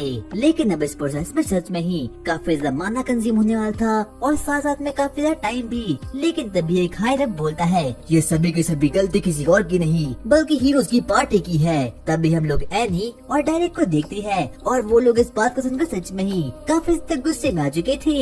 लेकिन तभी बाकी की हाई रैप्स और बाकी लोग उन लोगों को शांत कर लेते हैं और अब वो लोग वापस से अपनी स्पेल पर काम करना शुरू कर लेते हैं। वही हम लोग ओरहुन को देखते हैं और अब वो बोलता है, सोफिया लगता है अब तुम्हारी बारी आ चुकी है। और अब ओरहुन सोफिया को बोलता है, लगता है तुम्हें पैरेलल मैजिक करना सिखाना होगा। वो इस बात को सुनकर काफी शॉक्ड हो चुकी थी, क्योंकि आज तक उसने कभी भी पैरेलल मैजिक के बारे में कभी भी सुना नहीं था। दरअसल पैरेलल मैजिक काफी खतरनाक प्रकार का मैजिक होता है, जिसकी हेल्प से यूजर एक ही बार में तकरीबन 2 या फिर 3 एलिमेंट का यूज कर सकता है और 3 या फिर 4 स्पेल का यूज कर सकता है। जिस बात को सुनकर सोफिया भी काफी एक्साइटमेंट में आ चुकी थी। और तभी ओरहुन सोफिया को बोलता है, वैसे पैरेलल मैजिक करना तुम्हारी बहन यानी कि सलमा को भी आता है, तो क्यों ना तुम उससे ही सीख लो। पर सोफिया भी एक नंबर की ठर गई थी। वो उसे बोलती है, नहीं दरअसल मैं चाहती हूँ कि आप मुझे ये मैजिक करना सिखाए। जिस बात को सुनकर कि ओरहुन का अजगर भी एकदम एक्टिवेट हो चुका था और वो थोड़ा बहुत शर्मा चुका था। वो उसे बोलता है, नहीं नहीं मेरे हिसाब से तुम्हें पहले सलमा को ही पूछना होगा। और वहीं बाकी के हायरअप्स उसी टेलीपोर्ट स्पेल पर काम कर रहे थे, लेकिन अभी तक उन लोगों की स्पेल बिल्कुल भी एक्टिव नहीं होती। लेकिन तभी हम लोग गिल्ड मास्टर को देखते हैं और वो लोग हीरोज पार्टी को ऑर्डर देता है। वो उन लोगों को बोलता है, मैं चाहता हूँ कि हीरोज की पार्टी वापस डंजन में जाए और वहाँ जाकर ब्लैक ड्रैगन को खत्म कर ले। जिस बात को सुनकर कि हीरोज की पार्टी काफी हैरान हो चुकी थी, इसीलिए वो अलग अलग बहाना बनाना शुरू करती है। और तभी वो लोग गिल्ड लीडर को बोलते हैं, वैसे हमारा बहाना अभी तक रिकवर नहीं हुआ। लेकिन तभी लूना गिल्ड मास्टर को बोलती है, ठीक है मैं आपके इस ऑर्डर को एक्सेप्ट करती हूँ, लेकिन उससे पहले मेरी एक रिक्वेस्ट है। वहीं ओरहुन और बाकी के स्क्वाड्स मेंबर अब फ्लोर बॉस के रूम तक पहुँच चुकी थी, जहाँ पर कि ओरहुन, सलमा और बाकी लोग अपने रूकीज मेंबर को बोलते हैं, अब तुम लोगों को देखना है कि आखिरकार एक स्क्वाड्स लोग कैसे लड़ते हैं। हम ओरहुन, सलमा और बाकी स्क्वाड्स को देखते हैं। वो लोग अब जल्द से जल्द फ्लोर रूम में पहुँचते हैं, जहाँ पर कि उन लोगों का सामना फ्लोर बॉस से होता है और वो सच में ही काफी खतरनाक सा बीस्ट था। हम ओरहुन को देखते हैं और वो सभी लोगों पर अपनी एन्चेंटमेंट एबिलिटी का यूज करना शुरू कर लेता है। और यहाँ तक कि ओरहुन तो लाई करते वक्त बफ, डिबफ, ट्रैप मैजिक और पैरेलल मैजिक का भी यूज करा था, जिस चीज को देख कर के सभी के सभी लोग काफी एक्साइटमेंट में आ चुके थे। यहाँ तक कि अब सलमा अब वहाँ पर आ चुकी थी और वो एक बार में ही तकरीबन 5 स्पेल का यूज कर देती है और अब उस मॉन्स्टर को खत्म कर देती है। सोफिया को एहसास होता है कि उसकी बड़ी बहन पैरेलल मैजिक करना जानती है, जो कि कुछ समय पहले ओरहुन ने उसे करना सिखाया था। और वो सभी के सभी लोग ओरहुन के बफ मैजिक का यूज करके उस फ्लोर बॉस को कुछ सेकंड के अंदर ही हरा देते हैं। और सभी के सभी रूकीज स्कॉट लोग इस पार को देखकर सच में ही काफी हैरान हो चुके थे। और वहीं हीरोज की पार्टी अभी भी ग्रेट इंजन की ओर आगे बढ़ी थी, ताकि वो लोग जल्द से जल्द ब्लैक ड्रैगन के पास आगे बढ़ पाए। लेकिन तभी ओलिवर लूना को बोलता है, आखिरकार तुमने गिल्ड मास्टर से क्या घटिया सी रिक्वेस्ट की थी। और लूना ने गिल्ड मास्टर को ये कहा था कि उन लोगों को अपनी टेलीपोर्टेबिलिटी 40 या फिर 50 फ्लोर पे यूज करनी होगी। तभी ओलिवर उसे बोलता है, आखिरकार तुमने ऐसा क्यों कहा? लेकिन तभी लूना उन लोगों को समझाती है, क्या तुम लोग अभी तक नहीं समझे? क्योंकि हो सकता है कि उस फ्लोर पर ओरुन हो, और वो ओरुन ही है जो कि उस ब्लैक ड्रैगन से हमारी जान को बचा सकता है। और इस वक्त पर हम लोग किंगडम के वीकेस्ट एस रैंक की टीम है, और जो इंसान इस वक्त पर ब्लैक ड्रैगन को खत्म कर सकता है वो कोई और नहीं बल्कि ओरुन ही है। और वहीं पर ओरुन की पार्टी ग्रे डंजन के 50th फ्लोर तक पहुंच चुकी थी, जहां पर की सेल्मा ओरुन को बोलती है, ओरुन हम लोग चाहते हैं कि इस वक्त पर तुम स्वॉर्ड्समैन की तरह फाइट करो। और अब ओरुन भी इस बात को मान जाता है, और अब ओरुन आगे बढ़ता है। वो अपनी स्वॉर्ड को बाहर निकालता है और अब अपनी स्वॉर्ड पर इम्पैक्ट मैजिक का यूज कर देता है, और वो एक ही स्लैश में उस जायंट क्रैब बॉस को खत्म कर देता है। किसी को भी विश्वास नहीं होता कि ओरुन के पास इतना पावर भी हो सकती है, क्योंकि किसी भी जायंट क्रैब का शेल काफी स्ट्रॉन्ग होता है। और दरअसल इम्पैक्ट मैजिकल स्पेल को ओरुन ने खुद अपने हाथों से अपनाया था, और ये स्पेल काफी ज्यादा पावरफुल होती है। और तभी सेल्मा भी अब बाकी लोगों पर अपनी एनहांसमेंट एबिलिटी का यूज कर देती है, जिससे कि अब सभी लोगों के मैजिकल एट्रीब्यूट्स अब काफी ज्यादा ओपी से हो चुकी थी। वो सभी लोग उस लास्ट फ्लोर बॉस को भी खत्म कर लेते हैं, और अब उन लोगों का मिशन फाइनली कंप्लीट हो चुका था। आखिर में जाकर अब सेल्मा उन लोगों को एक गुड बाय स्पीच देती है। वो उन लोगों को बोलती है, अब हम लोगों का मिशन कंप्लीट हो चुका है, और अब हम लोग अपने अपने घर जा सकते हैं। और अब सभी लोग काफी खुश हो चुके थे। लगता है मेरी जॉब यहीं पर खत्म हुई। लेकिन तभी अचानक से और उनको कुछ तो अजीब सा महसूस होता है। अचानक से डंजन वॉल ब्रेक हो चुकी थी, और वहाँ से कोई और नहीं बल्कि ब्लैक ड्रैगन अब वहाँ से बाहर आ चुका था। और अब सभी के सभी लोग ब्लैक ड्रैगन को देखकर सच में ही काफी ज्यादा शॉक हो चुके थे, और उनको बिल्कुल भी समझ नहीं था कि आखिरकार यहाँ पर ब्लैक ड्रैगन कैसे आ सकता है। तभी सेल्मा और बाकी लोग उस ड्रैगन को देखकर सच में ही काफी शॉक्ड हो चुके थे। यहाँ तक कि वो लोग तो अपनी बॉडी को हिला भी नहीं पाते। और वहीं हम ओरुन को देखते हैं, वो अपने मन में बोलता है, शिट आखिरकार ये क्या हो गया। तभी हम देखते हैं कि ओरुन को अपने बाकी टीममेट्स की याद आती है, और वो अपने दिमाग में बोलता है, चाहे कुछ भी हो जाए मुझे लोगों को यहाँ से बाहर निकालना होगा। तभी ओरुन को ट्रांसपोर्ट क्रिस्टल की याद आती है। वो बाकी लोगों को बोलता है, जल्दी से वहाँ पर जाओ, और वहाँ से तुम लोग सीधा ही फ्लोर नंबर 1 पर पहुँच जाओगे। लेकिन जैसे ही ओरुन अपने बाकी टीममेट्स को देखता है, उसे पता चलता है कि बाकी लोग तो डर के मारे कुछ बोल भी नहीं पा रहे। यहाँ तक कि वो सभी के सभी लोग अपनी जगह पर एकदम फ्रीज हो चुके हैं। ओरुन अब अपने ब्रेन का यूज करता है और तरह तरह के प्लान बनाना शुरू करता है, लेकिन उसे कुछ भी समझना था कि आखिरकार उसे क्या करना चाहिए। लेकिन तभी वो बाकी टीम लीडर्स को बोलता है, टीम लीडर्स चाहे जो कुछ भी हो जाए, हम लोगों का मोटिव है कि हमें कैसे भी करके इन रूकीज को बचाना है। और तभी अब ओरुन की बात को वापस सुनकर अब सेल्मा वापस होश में आ चुकी थी। वो बाकी रूकीज को ऑर्डर देना शुरू करती है, और यहाँ तक कि बाकी के रूकीज बच्चे जो कि एकदम नूब से थे, अब वो लोग भी अपने मैजिक स्पेल का यूज करना शुरू करते हैं, ताकि वो लोग कैसे करके ब्लैक ड्रैगन की पावर और उसके अटैक से बच पाए। सेल्मा के कहने पर वो सभी लोग एक बैरियर को अब क्रिएट कर देते हैं, लेकिन तभी ब्लैक ड्रैगन उन लोगों के बैरियर पर अटैक कर देता है। लेकिन तभी हम देखते हैं कि ओरुन भी अब उसके बैरियर को थोड़ा और बहुत पावर कर लेता है, और जैसे ही ब्लैक ड्रैगन उन लोगों पर अटैक करता है तो उसे कुछ भी नहीं होता। लेकिन वहीं दूसरी ओर हम ओरुन को देखते हैं, वो आगे बढ़ना शुरू करता है। वो ब्लैक ड्रैगन की ओर सबसे पहले अपनी नाइफ को फेंकता है, और उसे डॉज करने के लिए ब्लैक ड्रैगन अपनी आँख को हल्का सा बंद कर लेता है, और मौका देखते ही ओरुन आगे बढ़ता है और उस पर अपनी स्वॉर्ड से अटैक कर देता है। और भाई वो अटैक सच में ही काफी ज्यादा खतरनाक था। धुआं हटता है और हम लोग देखते हैं कि उस ब्लैक ड्रैगन को तो कुछ भी नहीं हुआ। यहाँ तक कि ओरुन को इसके बारे में पहले से पता था कि जो वो ब्लैक ड्रैगन है वो सच में ही काफी ज्यादा खतरनाक है, और इतने छोटे से वार से उसका कुछ भी होने नहीं वाला। इतने में ओरुन अपने बाकी टीम मेंबर्स को बोलता है, चाहे जो भी हो जाए तुम इन रूकीज का ध्यान रखना। यहाँ तक कि सेल्मा भी अब इस बात को मान जाती है, लेकिन कहीं न कहीं अब उसे अपने पुराने बॉयफ्रेंड एल्बर्ट की याद आती है, क्योंकि एल्बर्ट भी ब्लैक ड्रैगन के साथ मुकाबला करते हुए मारा गया था।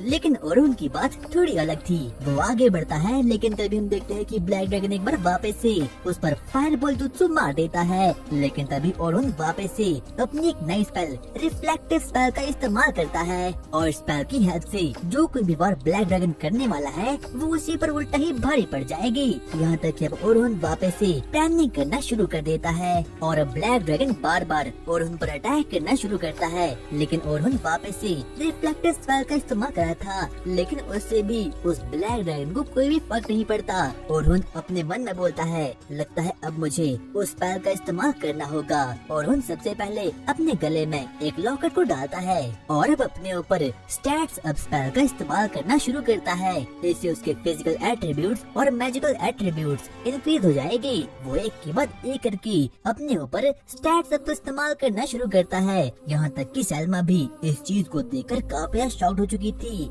यहाँ तक कि ये स्पेल अबंडेड है और इस पूरे के पूरे वर्ल्ड में स्पेल को सिर्फ और सिर्फ 1% लोग ही इस्तेमाल कर सकते हैं। यहाँ तक ओरहुन अभी यहीं पर रुकता, क्योंकि कहीं न कहीं उसे इस बात के बारे में पता ही था कि ब्लैक ड्रैगन को खत्म करने के लिए उसे अपने फिजिकल और मैजिकल एट्रीब्यूट्स को 100 टाइम ज्यादा बढ़ाना होगा। इसीलिए वो तकरीबन 5 बार अपने ऊपर स्टैट्स अप मैजिकल एबिलिटी का यूज करना शुरू करता है। उसकी बॉडी अब हार मान चुकी थी, लेकिन ओरहुन अभी हार नहीं मानता और एक बार वापस से अपने ऊपर फिजिकल और मैजिकल एट्रीब्यूट्स को बफ कर देता है। और इतना करने के बाद वो सीधा ही ब्लैक ड्रैगन पर अटैक करने के लिए जंप मार देता है। लेकिन तभी ब्लैक ड्रैगन भी अब उसे आते हुए देख लेता है और वो अपनी टेल से उस पर अटैक कर देता है। लेकिन ओरहुन बाल बाल उसके अटैक को डॉज करता है और एक अजीब सी स्पेल को वहाँ पर क्रिएट कर देता है। सभी को लग रहा था कि ये कोई आम सा मैजिक है, लेकिन कोई ये आम मैजिक नहीं था, बल्कि इसे लोग स्पेशल एबिलिटी के नाम से जानते हैं। इस वर्ल्ड में सिर्फ और सिर्फ 1% ह्यूमन के पास ही स्पेशल एबिलिटी होती है, जो कि उन लोगों को उनके बर्थ के टाइम पर मिलती है। और ओरहुन भी उन्हीं में से एक था और उसकी स्पेशल एबिलिटी का नाम था मैजिक कन्वर्जेंस। इस एबिलिटी की हेल्प से ओरहुन एक जगह इकट्ठा करके एक बहुत बड़ा ब्लास्ट कर सकता है। यहाँ तक कि ओलिवर के पास भी एक स्पेशल एबिलिटी थी और तभी मौका देखते ही अब ओरहुन अपने मैजिक कन्वर्जेंस को एक्टिवेट कर देता है और देखते ही देखते अब उस ब्लैक ड्रैगन पर अपने स्लैश को मार देता है, जिससे कि वो ब्लैक ड्रैगन सीधा ही जमीन पर गिर चुका था। ओरहुन आप कर सकते हो। सभी लोगों को लग रहा था कि अब ओरहुन बड़े ही आराम से उस ब्लैक ड्रैगन को खत्म करने वाला है, लेकिन सैल्मा को एकदम ट्रुथ दिख रहा था। उसे दिख रहा था कि जो ओरहुन है अब उसकी बॉडी उसका बिल्कुल भी साथ नहीं दे रही। यहाँ तक कि उसका माना पॉइंट, उसकी बाकी चीजें एकदम लो हो चुकी है और अब ओरहुन इस कंडीशन में कुछ भी नहीं कर सकता। और तभी अब वो अपने मन में सोचती है, क्या मुझे ओरहुन की हेल्प करनी चाहिए, लेकिन अगर मैं वहाँ पर गई तो मैं वहाँ पर कुछ भी नहीं कर पाऊंगी। इसीलिए वो अपने मुताबिक सबसे अच्छा काम करती है, यानी कि रुकीज को प्रोटेक्ट करना। और वही हम दूसरी ओर ब्लैक ड्रैगन को देखते हैं, जो कि ओरहुन पर वापस से अटैक करना शुरू कर देता है। लेकिन तभी ओरहुन को अपनी चाइल्डहुड मेमोरीज और चाइल्डहुड ट्रॉमा एक बार वापस से याद आता है। हर बार की तरह वो ओलिवर के साथ शिकार पर गया था, लेकिन जैसे ही वो लोग अपने विलेज वापस पहुँचे, उन लोगों ने देखा कि उनका सब कुछ खत्म हो चुका है। यहाँ तक कि चोरों ने उनकी फैमिली को, उनकी हर एक कीमती चीजों को वहाँ से लूट लिया है। चाहे कुछ भी हो जाए, मैं वीक नहीं रहूंगा। और वहीं दूसरी ओर वो ब्लैक ड्रैगन तो काफी स्ट्रॉन्ग हो चुका था, यहाँ तक कि उसकी बॉडी के अंदर से अब पर्पल ऑरा बाहर आना शुरू हो चुका था। यहाँ तक कि अब ब्लैक ड्रैगन के एट्रीब्यूट्स, उसकी फिजिकल, मैजिकल और बाकी पूरी की पूरी चीजें काफी सही इंक्रीज हो चुकी थी। यहाँ तक कि वो ओरहुन पर बिना रुके अटैक करना शुरू कर देता है। लेकिन तभी ओरहुन वापस से उस पर अटैक करना शुरू कर देता है। जब पिछली बार ओरहुन ने ब्लैक ड्रैगन को खत्म किया था, तब वो अकेला नहीं था, बल्कि हीरोज की पार्टी भी उसके साथ थी। लेकिन यहाँ पर वो एकदम अकेला है, इसीलिए उसे ना चाहते हुए भी हर एक काम को अकेला ही करना पड़ेगा। लेकिन ओरहुन अपनी विल पावर को एकदम इकट्ठा करता है और एक बार वापस से उस पर अटैक करना शुरू कर देता है।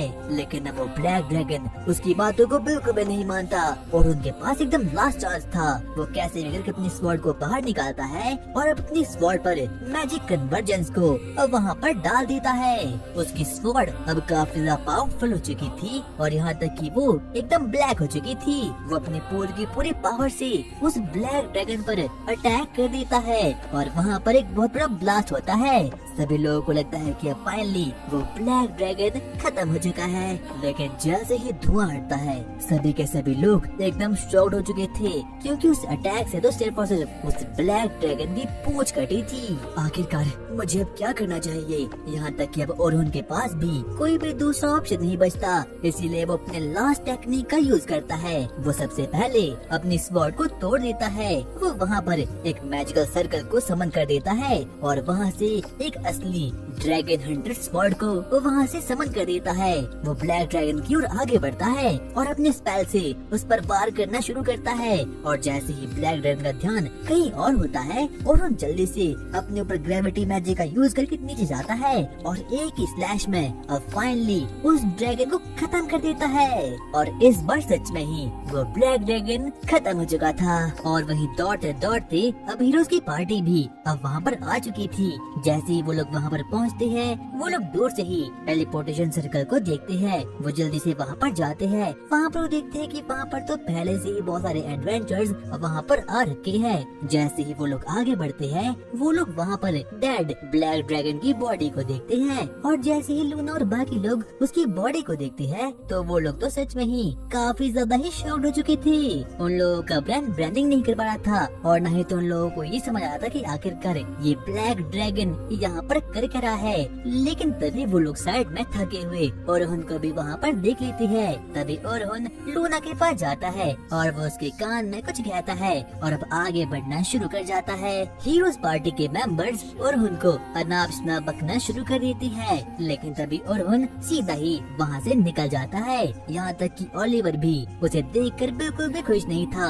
उसे उस पर काफी तक गुस्सा आना शुरू हो जाता है। लेकिन तभी हम लूना को देखते हैं जो कि बाकी हीरोज की पार्टी को बोलती है इस ब्लैक ड्रैगन को किसी और ने नहीं बल्कि ओरहुन ने ही हराया है। और जैसे ही लूना इस बात को बोलती है, तब डेरेक काफी ज्यादा गुस्से में आ जाता है। इसीलिए वो गुस्से में उसकी ओर आगे बढ़ता है ताकि वो उसे मार सके।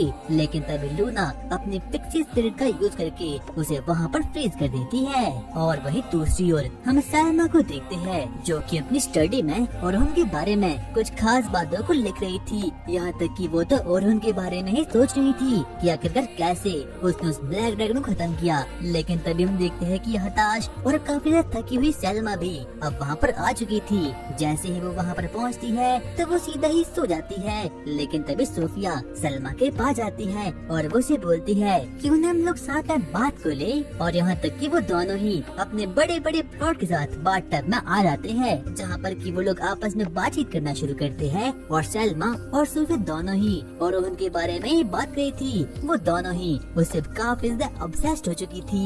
तो सोफिया, तुम मुझे ये बताओ कि आखिरकार तुम्हें और उनकी फाइट कैसी लगी। मुझे समझ आ चुका है कि आखिरकार ओरहुन ने ब्लैक ड्रैगन को कैसे हराया। क्या तुम्हें समझ आ चुका है आखिरकार कैसे? और सलमा ओरहुन के लेवल तक पहुंचने के लिए कुछ भी करने के लिए तैयार थी। इसीलिए वो उस चीज को देखकर काफी ज्यादा ऑब्सेस्ड हो चुकी थी। लेकिन तभी सोफिया अपनी बड़ी बहन यानी कि सलमा को हर एक चीज को करना शुरू करती है। वो उसे बोलती है जो कुछ भी ओरहुन ने किया वो उन्होंने हमें पहले ही सिखा दिया था। वो कुछ और नहीं बल्कि सिर्फ और सिर्फ बेसिक मैजिकल स्किल को और टाइमिंग को अच्छी तरीके से मास्टर कर रहे थे। और यहाँ तक कि सलमा को भी अब उसकी बात कहीं न कहीं थोड़ी बहुत समझ आना शुरू हो चुकी थी। लास्ट में जाकर वो दोनों अपने प्लॉट को मिलाते हैं और इस गुफ्तगू को खत्म कर देते हैं। आगे हम ओरहुन को देखते हैं जो कि अपनी नींद से उठता है, लेकिन उसकी बॉडी काफी ज्यादा पेन में थी। यहाँ तक कि वो अपने ऊपर पेन रिलीफ मैजिकल एबिलिटी को भी यूज करता है, लेकिन फिर भी उसे कुछ भी नहीं होता। ओरहुन आगे बढ़ता है और वो खिड़की से देखता है कि प्लॉट वाली सलमा उसकी ओर आगे बढ़ रही है ताकि वो उसकी बड़ी सी स्वॉर्ड के साथ खेल सके। बाद में जाकर वो लोग साथ मिलकर ब्रेकफास्ट करना शुरू करते हैं। सलमा अचानक से खड़ी हो जाती है और ओरहुन का शुक्रिया अदा करती है क्योंकि उसने उसकी जान जो बचाई थी। कोई बात नहीं सलमा, वैसे भी तुम मुझसे काफी ज्यादा हाई पोजीशन पर हो, लेकिन इस चीजों में पोजीशन का कोई भी फर्क नहीं पड़ता।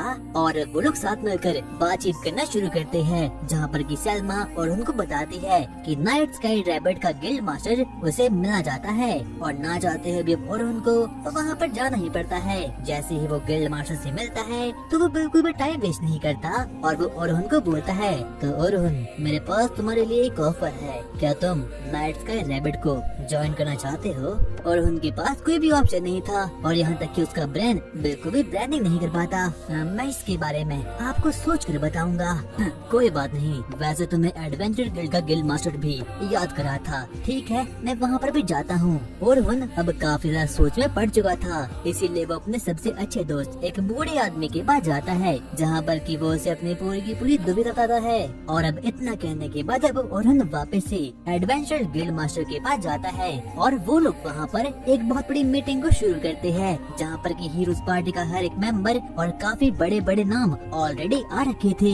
और एडवेंचर गिल्ड का गिल्ड मास्टर भी ओरहुन को वही सेम ऑफर देता है। लेकिन तभी हम बाकी हीरोज पार्टी के मेंबर्स को देखते हैं, जो कि ओरहुन को अनाप शनाप बकना शुरू कर देते हैं। लेकिन ओरहुन उन्हें बिल्कुल भी भाग नहीं देता और सीधे ही उन लोगों को इग्नोर कर देता है। वहीं सोफिया और उसकी गैंग भी अब वहाँ पर आ चुकी थी। उन लोगों को अब इस बात का पता चुका था कि जो ओरहुन है वो नाइट स्काई रैबिट में आ सकता है, इसीलिए वो दौड़ते दौड़ते सैल्मा के पास जाते हैं ताकि वो इस न्यूज को कंफर्म कर सके। लेकिन वही सैल्मा भी काफी ज्यादा सोच में पड़ चुकी थी और उन सभी के सभी लोगों का सिर्फ और सिर्फ एक ही मकसद था कि उन लोगों को कैसे भी करके ओरहुन को अपनी टीम में लाना था, क्योंकि वो सभी के सभी लोग ओरहुन से काफी ज्यादा इन्फ्लुएंस हो चुके थे। और अब ओरहुन की मीटिंग भी अब खत्म हो चुकी थी, लेकिन वो दूर से आती सोफिया और उसकी गैंग को देख लेता है, इसीलिए वो उनसे छुपते छिपाते वहाँ से जल्दी से भाग जाता है।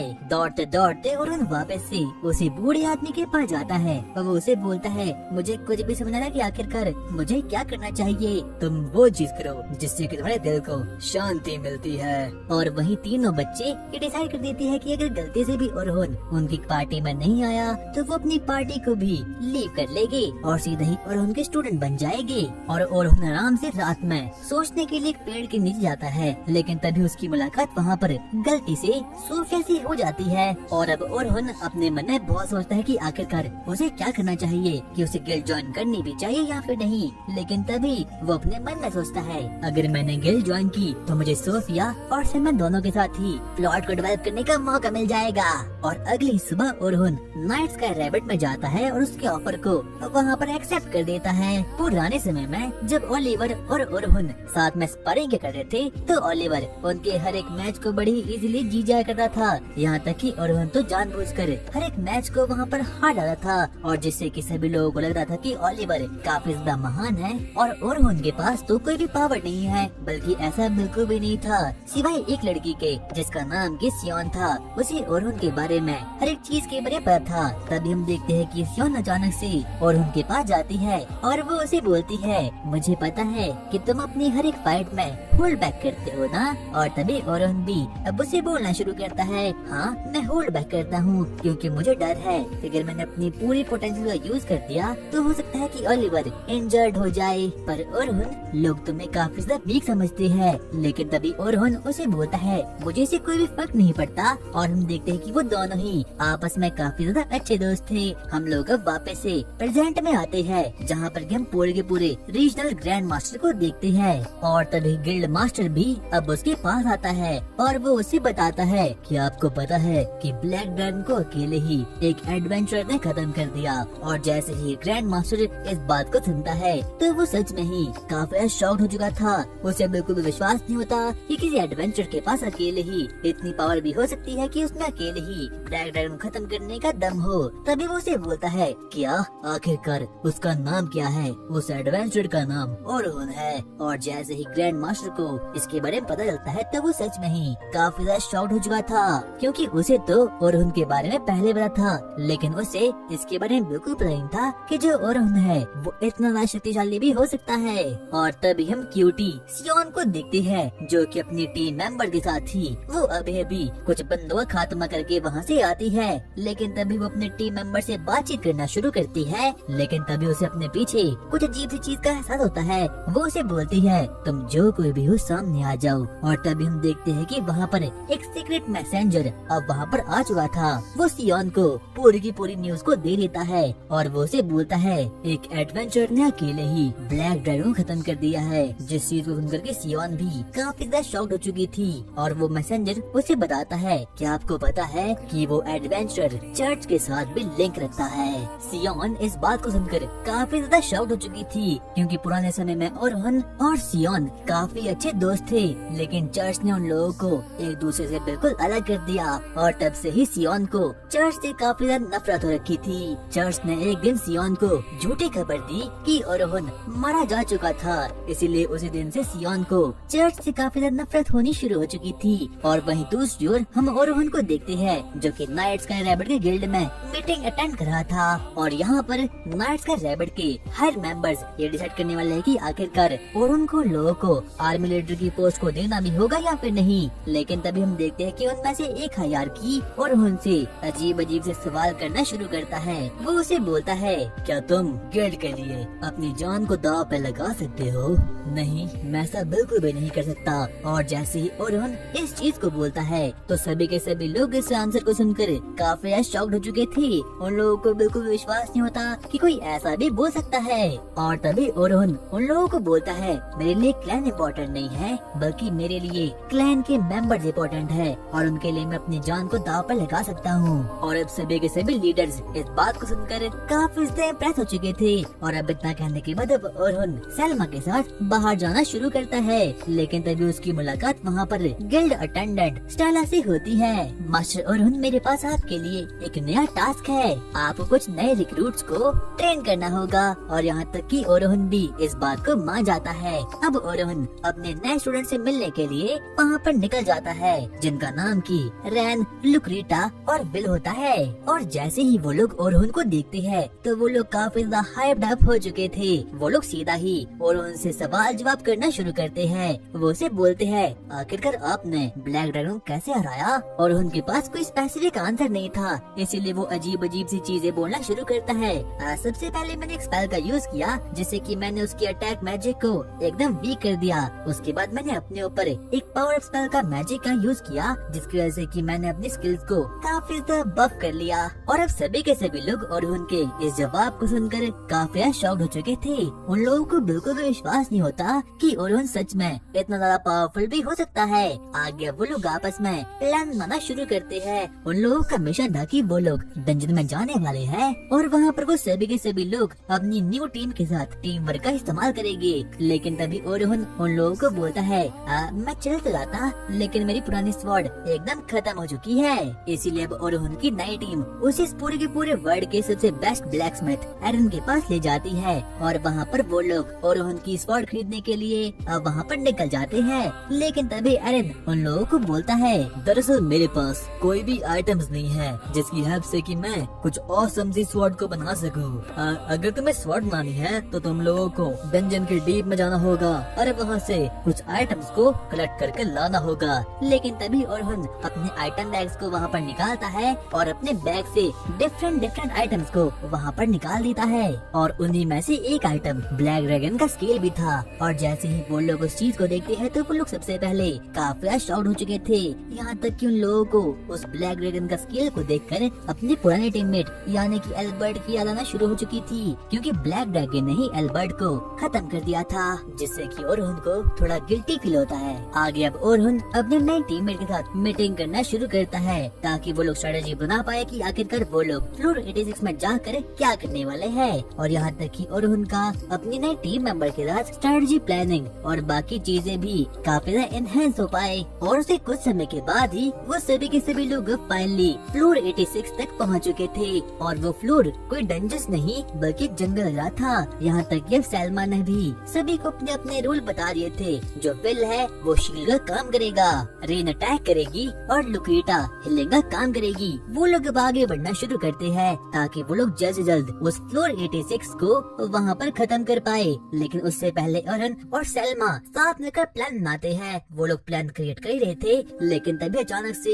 एक फायरबॉल उनकी ओर आगे बढ़ना शुरू कर जाता है। लेकिन तभी ओरोहन मौका देखते ही अपनी बैरल स्किल का इस्तेमाल करके उन लोगों को उस फायरबॉल जुत्सु से बचा लेता है। उन लोगों को बिल्कुल भी समझा था कि आखिरकार उन लोगों पर ये अटैक हुआ कहाँ से। लेकिन तभी हम देखते हैं कि लुक्रीटा बाहर आती है और उस पर अपने ट्रैकिंग स्पेल का इस्तेमाल करती है। अचानक से हम देखते हैं कि एक बहुत बड़ा अर्थ ड्रैगन वहाँ से बाहर निकलता है और देखते ही देखते विल और ओरोहन उस पर चार्ज करने के लिए आगे बढ़ जाते हैं। वो दोनों ही अपना वेपन लेकर आगे बढ़ना शुरू करते हैं। और वहीं हम रेन और लुक्रीटा को भी देखते हैं जो कि उन लोगों की पावर्स को एकदम बफ कर देती है। और परफेक्ट टीम कॉम्बिनेशन से वो लोग फाइनली उन्हें हरा देते हैं। वो लोग आपस में बातें कर रहे थे, लेकिन तभी अचानक से सभी के सभी जानवर बड़ी अजीब वैसे बिहेव करना शुरू कर देते हैं। अचानक से हम देखते हैं कि अब वहाँ पर बहुत खतरनाक ड्रैगन्स, 2 अर्थ ड्रैगन अब वहाँ पर समन हो चुके थे और सभी के सभी लोग अपने अपने कामों को बड़े ही बखूबी से निभाना शुरू करते हैं। यहाँ तक कि विल और ओरुन एक बार वापस से उन लोगों पर चार्ज करना शुरू करते हैं, लेकिन तभी ओरुन को एक अजीब सी चीज का एहसास होता है, इसीलिए वो जल्दी से पीछे मुड़ता है और अपनी मैजिकल स्पेल से सीधा ही वहाँ पर अटैक कर देता है। और अचानक से वहाँ से एक बहुत बड़ा इनविजिबल टर्टल सभी लोगों के सामने बाहर आ चुका था। यहाँ तक कि सभी लोग ओरुन का शुक्रिया अदा करते हैं, क्योंकि अगर गलती से भी ओरुन को उसके बारे में पता नहीं चलता तो वो टर्टल उन्हें मार भी सकता था। सैल्मा और बाकी लड़कियाँ उस टर्टल को संभालने का काम करती है और वहीं दूसरी ओर ओरुन और विल उन 2 अर्थ ड्रैगन्स पर चार्ज कर देते हैं और सैल्मा देखते ही देखते उन सभी लोगों के साथ टेलीपैथी के थ्रू बात करना शुरू कर देती है और वो उन्हें बताती है कि आखिरकार उन लोगों को उनका नेक्स्ट स्टेप क्या लेना चाहिए। यहाँ तक कि ओरुन तो सैल्मा की इस टेक्नोलॉजी और इस पावर से काफी ज्यादा इंस्पायर हो चुका था। ओरुन आगे बढ़ता है और यहाँ तक कि विल भी उसके साथ ही आगे बढ़ना शुरू करता है। वो दोनों साथ मिलकर उन दोनों अर्थ ड्रैगन पर अटैक कर देते हैं, जिससे कि अब वो दोनों ही अर्थ ड्रैगन फाइनली अब वहाँ पर खत्म हो चुके थे। वहीं हम रेन और लुक्रीटा को भी देखते हैं, वो उस टर्टल पर अपनी थंडर मैजिकल एबिलिटी का यूज कर देती है, जिससे कि अब फाइनली वो टर्टल भी अब वहाँ पर खत्म हो चुका था। और मिशन को निपटाने के बाद अब वो लोग वापस से अपने घर जाना शुरू करते हैं और जहाँ पर कि सभी के सभी लोग अपनी आज की परफॉर्मेंस से काफी ज्यादा खुश थे। यहाँ तक कि वो लोग तो ओरुन को भी काफी ज्यादा एनकरेज करना शुरू कर देते हैं। ओरुन, क्या प्लीज आगे भी हमारे साथ ऐसे ही फाइट करोगे? हाँ बिल्कुल, मुझे तुम्हारी पार्टी काफी ज्यादा पसंद आई। यहाँ तक कि तुम्हारी पार्टी तो उन हीरोज की पार्टी से भी काफी ज्यादा अच्छी है। यहाँ तक कि ओरुन ने अब फैसला कर लिया था कि वो हमेशा ही इस पार्टी के साथ लड़ाई करेगा और हमेशा ही इस टीम के साथ रहेगा। आगे अब वो लोग फाइनली उस फ्लोर से बाहर आ चुके थे, लेकिन तभी सैल्मा ओरुन से एक क्वेश्चन करती है, ओरुन, क्या हमारी पार्टी फ्लोर 92 की ब्लैक ड्रैगन को हरा सकती है या फिर नहीं? मुझे लगता है कि तुम लोगों का टीम वर्क काफी अच्छा है, तो हो सकता है कि तुम्हारी पार्टी उसे हरा सकती हो। लेकिन सैल्मा को ये कहीं न कहीं पता ही था कि उसकी टीम काफी ज्यादा वीक है और वो लोग तो कभी भी ब्लैक ड्रैगन को खत्म नहीं कर सकते। इसके बाद वो लोग आज की खुशी में दारू पार्टी करना शुरू करते हैं। वो लोग सीधा ही डाइनर के पास जाते हैं, जहाँ पर कि वो लोग आपस में बातचीत करना शुरू करते हैं। यहाँ तक कि वो लोग तो ओरुन को भी टीज करना शुरू कर देते हैं और तभी सैल्मा और रिन दोनों ही कुछ ज्यादा ही दारू पी लेती है। और यहाँ तक कि सैल्मा तो ओरुन के प्यार में एकदम बावली हो रखी थी, इसीलिए वो उसकी स्वॉर्ड के साथ खेलने के लिए एकदम रेडी हो चुकी थी। और यहाँ तक कि वो तो कैज़ेमिर के अब उसके साथ प्लॉट को डेवलप करने के लिए भी एकदम रेडी हो रखी थी। और वहीं दूसरी ओर से रैन भी उसे पूरे तरीके से मोटिवेट करती है और उनके पास अब कोई भी ऑप्शन नहीं बचता, इसलिए ना चाहते हुए भी उन दोनों पर ही स्लीप स्पेल का यूज करके उन दोनों को ही अब वहाँ पर सुला देता है। और वहीं दूसरी ओर हम लोग सोफिया को देखते हैं, जो कि अभी भी सैल्मा का इंतजार कर रही थी, लेकिन तभी अचानक से उसके दरवाजे से एक अजीब सी आवाज आती है। ये सैल्मा की नहीं थी बल्कि ओरुन की थी। और जैसे ही सोफिया उसकी आवाज को सुनती है तो वो एकदम ब्लश हो चुकी थी। सोफिया दरवाजा खोलती है और वो देखती है कि सैल्मा तो ओरुन के पीठ पर है, जिस चीज को देख कर की वो काफी जेलस फील करती है। सोफिया को लगता है कि इन दोनों के बीच प्लॉट डेवलप हो चुका है, लेकिन ओरुन उसकी इस मिसअंडरस्टैंडिंग को दूर कर देता है। कहीं न कहीं अब सैल्मा भी वापस से होश में आ चुकी थी। तब जाकर सोफिया उसके साथ बातचीत करना शुरू करती है और जब सैल्मा को पता चलता है कि आखिरकार उसने ओरुन के साथ क्या क्या किया है, तो वो सोच कर ही काफी ज्यादा ब्लश हो जाती है। और यहाँ तक कि नहाते हुए भी वो ओरुन की छोटी सी स्पॉट को याद कर रही थी। रात के समय ओरुन अपने न्यू स्टूडेंट्स की फाइल को पढ़ना शुरू करता है, जिसमें कि उन लोगों की एबिलिटीज और पास्ट के बारे में लिखा गया था। और जैसे ही ओरुन कैरोलिन और सोफिया के पास्ट के बारे में पढ़ता है तो उसे वो चीज काफी ज्यादा सैड लगती है। अगले दिन हम ओरुन और सैल्मा को देखते हैं, जो कि सीधा ही गिल्ड तक आ जाते हैं, जहाँ पर कि ओरुन की मुलाकात एक न्यू मेंबर कार्ला से होती है। और तभी कार्ला उसे पूछती है, क्या तुमने अपने न्यू मेंबर्स की फाइल्स को पढ़ा? हाँ, मैंने उन चीजों लोगों को रात के समय ही पढ़ लिया था, और जिससे कि सेल्मा भी अब काफी ज्यादा खुश हो चुकी थी। आगे अब ओरहुन स्टेला से मिलता है, जहाँ पर कि वो उसे ग्रुप 10 के मेंबर्स के बारे में जानकारी देना शुरू कर देती है, और उसमें कोई और नहीं बल्कि सोफिया, कैरोलिन और लोगन इंक्लूडेड थे। और अब ओरहुन भी उन लोगों का टीचर बनने के लिए मान चुका था। सबसे पहले वो स्टेला को बोलता है, क्या मुझे उन लोगों को पढ़ाने के लिए कोई रूल्स को फॉलो करना होगा? लेकिन तभी स्टेला उसे बोलती है, नहीं नहीं, हमारे गिल्ड में कोई भी रूल्स नहीं है, आप जैसे चाहो वैसे उन लोगों को पढ़ा सकते हो। ओरहुन आगे बढ़ रहा था, लेकिन तभी सेल्मा उसे रोक लेती है और वो उसे बोलती है, अगर तुमने सोफे की फाइल को पढ़ लिया है, इसका मतलब कि तुम्हें मेरा और सोफे का पास्ट के बारे में पता है। हाँ, मैंने रात के समय उस चीज को पढ़ा था। आगे सेल्मा उसे उन लोगों के पास्ट के बारे में बताना शुरू करती है। वो उसे बताती है कि उनकी मदर एक रॉयल फैमिली में मेड के तौर पर काम किया करती थी, लेकिन उन लोगों की मदर की डेथ के बाद सेल्मा को वहाँ से जाना पड़ा। वो रॉयल फैमिली काफी बुरी थी, क्योंकि वो लोग सेल्मा और सोफे के साथ बिल्कुल भी अच्छा तरह से बिहेव नहीं किया करते थे। और एक दिन सेल्मा वापस से सोफे के पास लौट आई, और जब उसने सोफे की हालत को देखा तब वो बिल्कुल भी खुश नहीं थी। इसीलिए उसने फैसला किया कि वो अपने ही जैसा अपनी बहन को भी एडवेंचर बनाएगी। और अब इतना कहने के बाद सेल्मा और ओरहुन अपने अपने रास्ते के लिए निकल जाते हैं। ओरहुन आगे बढ़ता है और अब वो फाइनली एक रूम में एंटर होता है, जहाँ पर कि उसकी मुलाकात उसके स्टूडेंट से होती है, सोफिया, कैरोलिन और लोगन। और जैसे ही वो लोग ओरहुन को देखते हैं तो वो लोग सच में ही काफी ज्यादा खुश हो चुके थे, और यहाँ तक कि वो लोग तो अजीब अजीब सी हरकतें करना शुरू कर देते हैं। पहले तो लोगों को बिल्कुल पता नहीं था कि ओरहुन के पास इतनी पावर है, लेकिन जब से उसने अकेले ही ब्लैक ड्रैगन को खत्म किया है, तब से उन लोगों के पर्सपेक्टिव में उसकी रिस्पेक्ट काफी ज्यादा बढ़ चुकी थी। आगे अब वो लोग आपस में बातचीत करना शुरू करते हैं और एक दूसरे के बारे में काफी कुछ नई नई चीजें जानना भी शुरू कर देते हैं। लेकिन तभी हम लोगन और सोफिया को देखते हैं, जो कि ओरहुन से बड़े ही हाइप वाले वे में पूछना शुरू करते हैं, सेंसे, आखिरकार आपने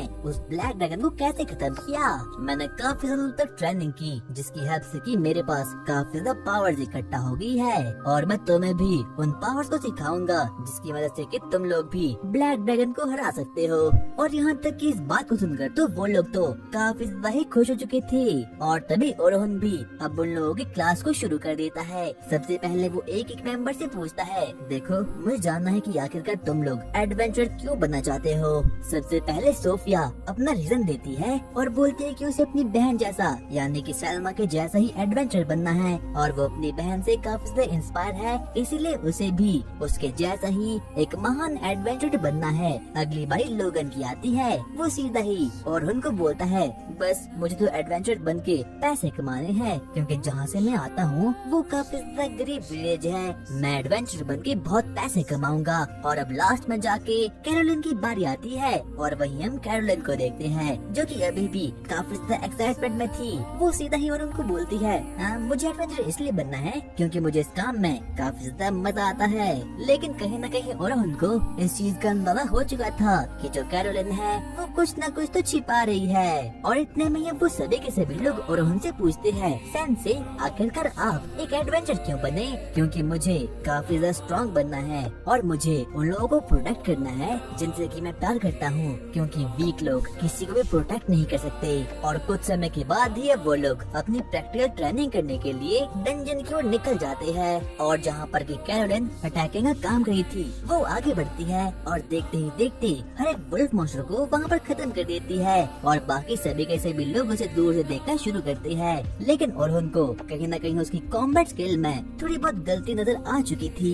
ओरहुन को कहीं न कहीं एहसास हो चुका था कि जो उसका फाइटिंग स्टाइल है वो हो न हो काफी ज्यादा एग्रेसिव है, जो कि उसकी टीम के लिए बिल्कुल भी सेफ नहीं है। लेकिन तभी हम दूसरी तरफ कैरोलिन को देखते हैं, और वो तो बिना रुके उन वुल्फ मॉन्स्टर को बस मारे ही जा रही थी। और तभी अचानक से एक वुल्फ मॉन्स्टर उस पर पीछे से अटैक कर देता है, और ना चाहते हुए भी अब ओरहुन को वहाँ पर इंटरफेयर करना पड़ता है, और ओरहुन अब उसे खत्म कर लेता है। इतने में ही अब वो कैरोलिन के पास जाता है और वो उसे बोलता है, तुम्हें फाइट के दौरान थोड़ा सेफ रहना चाहिए। लेकिन तभी कैरोलिन ओरहुन को अपनी सीक्रेट टेक्निक के बारे में सिखाती है, जो कि उसके की स्पेशल स्किल थी, वो कभी भी मर नहीं सकती। वो अपने नाइफ को निकालती है और अपनी बॉडी पर एक कट मार देती है और देखते ही देखते अब उसकी स्किन 2 सेकंड के अंदर ही एकदम हील हो जाती है। और अब आगे जाकर कैरोलिन और उनको बोलती है कि अब उसे दर्द की आदत हो चुकी है और उसे इन चीजों से कोई भी फर्क नहीं पड़ता। इतने में और उनको याद आता है कि आखिरकार उसने कैरोलिन की रिपोर्ट में क्या पढ़ा था।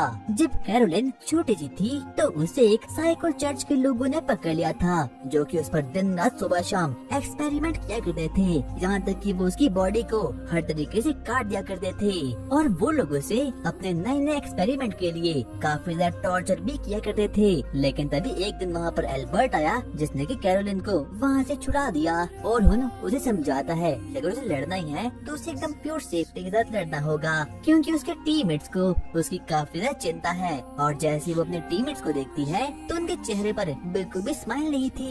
कैरोलिन को लगता है कि ये सब कुछ उसकी ही गलती है, लेकिन तभी ओरहुन वहाँ पर आता है और ये थोड़ा बहुत शांत करता है। आगे वो लोग वापस से ट्रेनिंग ग्राउंड में जाते हैं, जहाँ पर कि ओरहुन कैरोलिन और बाकी लोगों की ट्रेनिंग कराना शुरू करता है। और अब वो सभी के सभी लोग ओरहुन की गाइडेंस को लेकर ट्रेनिंग करना शुरू करते हैं। और वही हम सोफिया को देखते हैं, जो कि अपनी मेज बनने की ट्रेनिंग को वहाँ पर शुरू कर देती है। लेकिन तभी ओरहुन को एहसास होता है कि लगता है सोफिया ने किसी नई सीक्रेट एबिलिटी को ओपन कर दिया है। वो बहुत समय तक ट्रेनिंग करते हैं, जिससे कि उनके फिजिकल एट्रीब्यूट्स और बाकी की पूरी चीजें अब काफी ज्यादा एनहांस हो चुकी थी। लेकिन तभी दौड़ते दौड़ते रैन और उनके पास आती है और वो उसे बोलती है ओरहुन तुम्हारी स्वॉर्ड बनकर रेडी हो चुकी है। और ओरहुन जैसे ही उस ब्लैक ड्रैगन स्केल्ड स्वॉर्ड को उठाता है तो उसे वो काफी ज्यादा लाइट वेट लगती है। और अब अगली सुबह ओरहुन अपनी नई स्वॉर्ड के साथ और अपनी नई टीम के साथ फ्लोर 91 पर जाता है और वहाँ पर वो एक एक मॉन्स्टर को बड़े ही आराम से क्लियर करना भी शुरू कर देता है। उसे अपनी न्यू स्वॉर्ड काफी ज्यादा अच्छी लग रही थी। जैसे वो अपनी स्वॉर्ड को देखता है वो बोलता है ये तो सच में ही काफी ज्यादा प्रीशियस है। और अब इतने में ही ओरहुन का एक टीममेट उसे पूछता है क्या तुमने इसका कोई नाम रखा है, लेकिन ओरहुन ने इसका कोई भी नाम नहीं रखा होता, इसीलिए वो जल्दी से किसी बड़े से नाम को चूज करता है और वो बोलता है हाँ मैंने डिसाइड कर दिया है कि मैं इसका नाम स्क्वोरेज रखूंगा।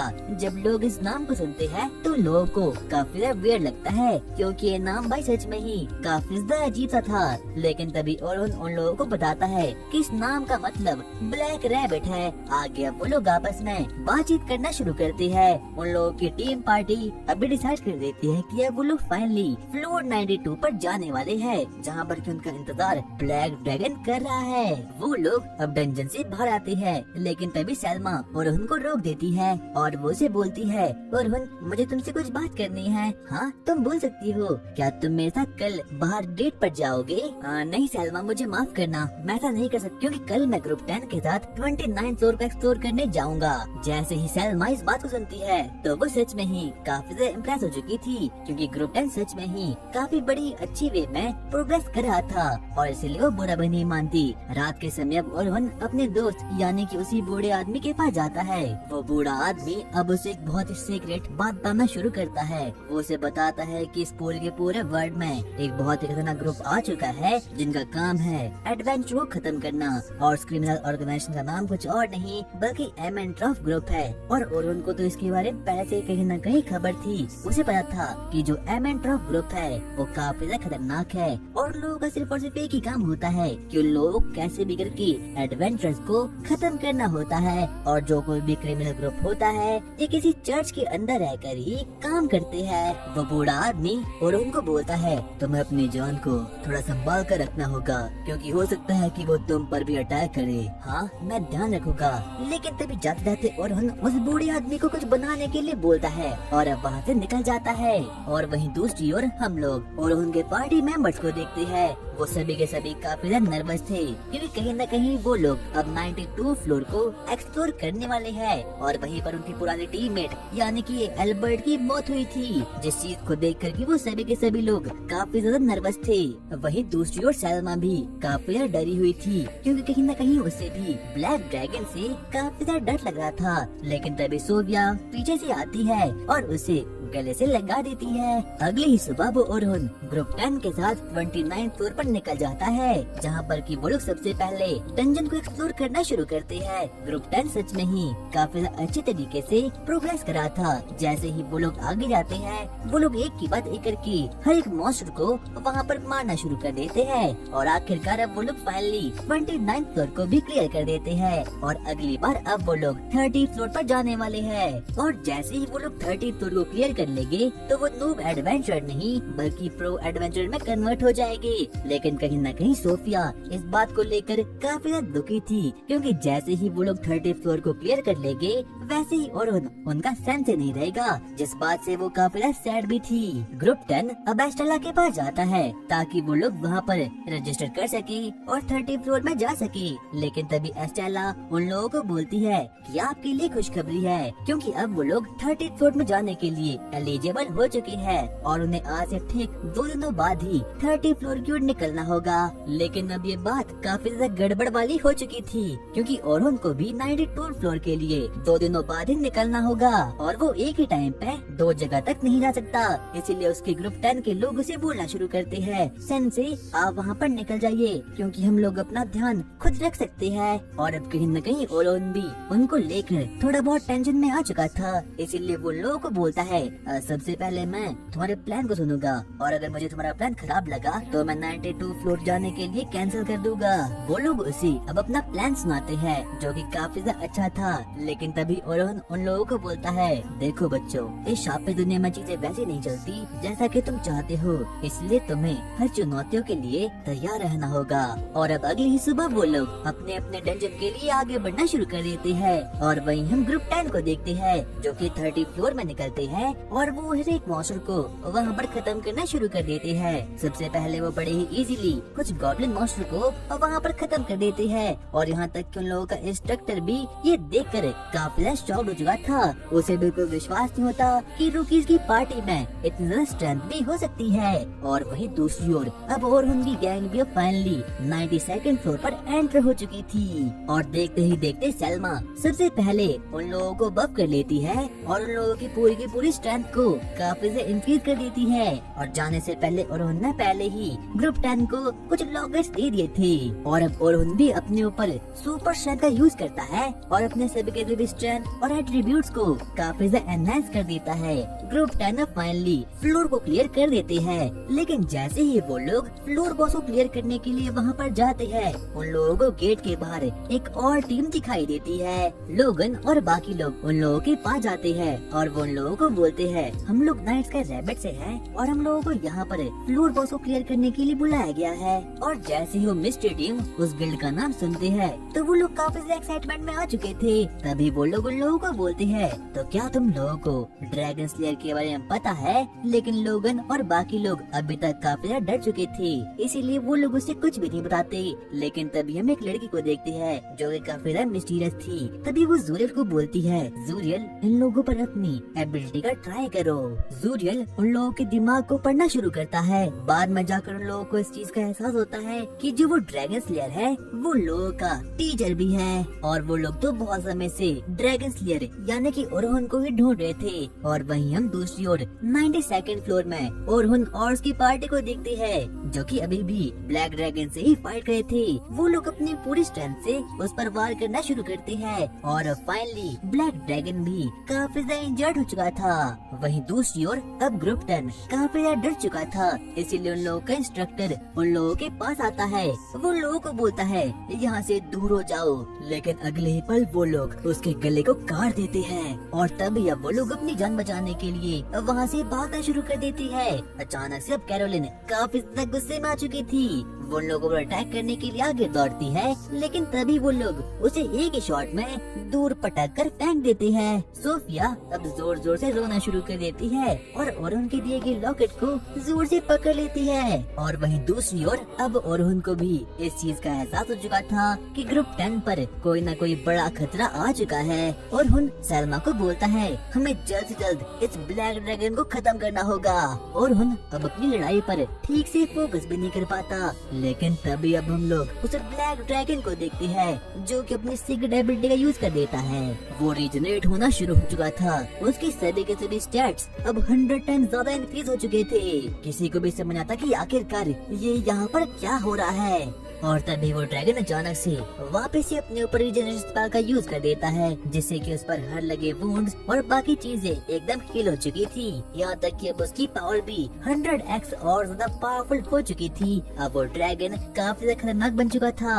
और वहीं दूसरी ओर ग्रुप 10 के लोग काफी ज्यादा शॉक्ड हो चुके थे। उन लोगों को बिल्कुल भी समझना था कि आखिरकार उन लोगों को आगे क्या करना चाहिए। यहाँ तक कि वो लोग तो अपनी ही जगह पर एकदम फ्रीज हो चुके थे। लेकिन तभी लोगन सोफिया को बोलता है, सोफिया फोकस करो, हम लोगों को कुछ करना होगा। लेकिन तभी हम गीबा को देखते हैं, वो लोगों की ओर आगे बढ़ना शुरू करता है। लेकिन तभी अचानक से सोफिया उस पर अटैक मार देती है। लेकिन गीबा बड़े ही इजी वे में उसे डॉज कर लेता है। गीबा उन लोगों की ओर आगे बढ़ना शुरू कर देता है। लेकिन तभी अचानक से लोगन अपनी ट्रैप स्पेल को एक्टिवेट कर देता है, जिसकी वजह से कि फाइनली गीबा वहाँ पर एकदम अटक कर रह चुका था। लोगन को लगता है कि एकदम परफेक्ट टाइमिंग है उसे खत्म करने की। वो उसकी ओर आगे बढ़ता है ताकि वो उसे खत्म कर पाए। लेकिन तभी गीबा अचानक से अपनी पावर का यूज करता है और फाइनली अब लोगन को भी नॉकआउट कर देता है। वो उसे मारने के लिए अब अपनी स्वॉर्ड को आगे बढ़ाता है। लेकिन तभी सोफिया को अचानक से कुछ तो अजीब सा होता है।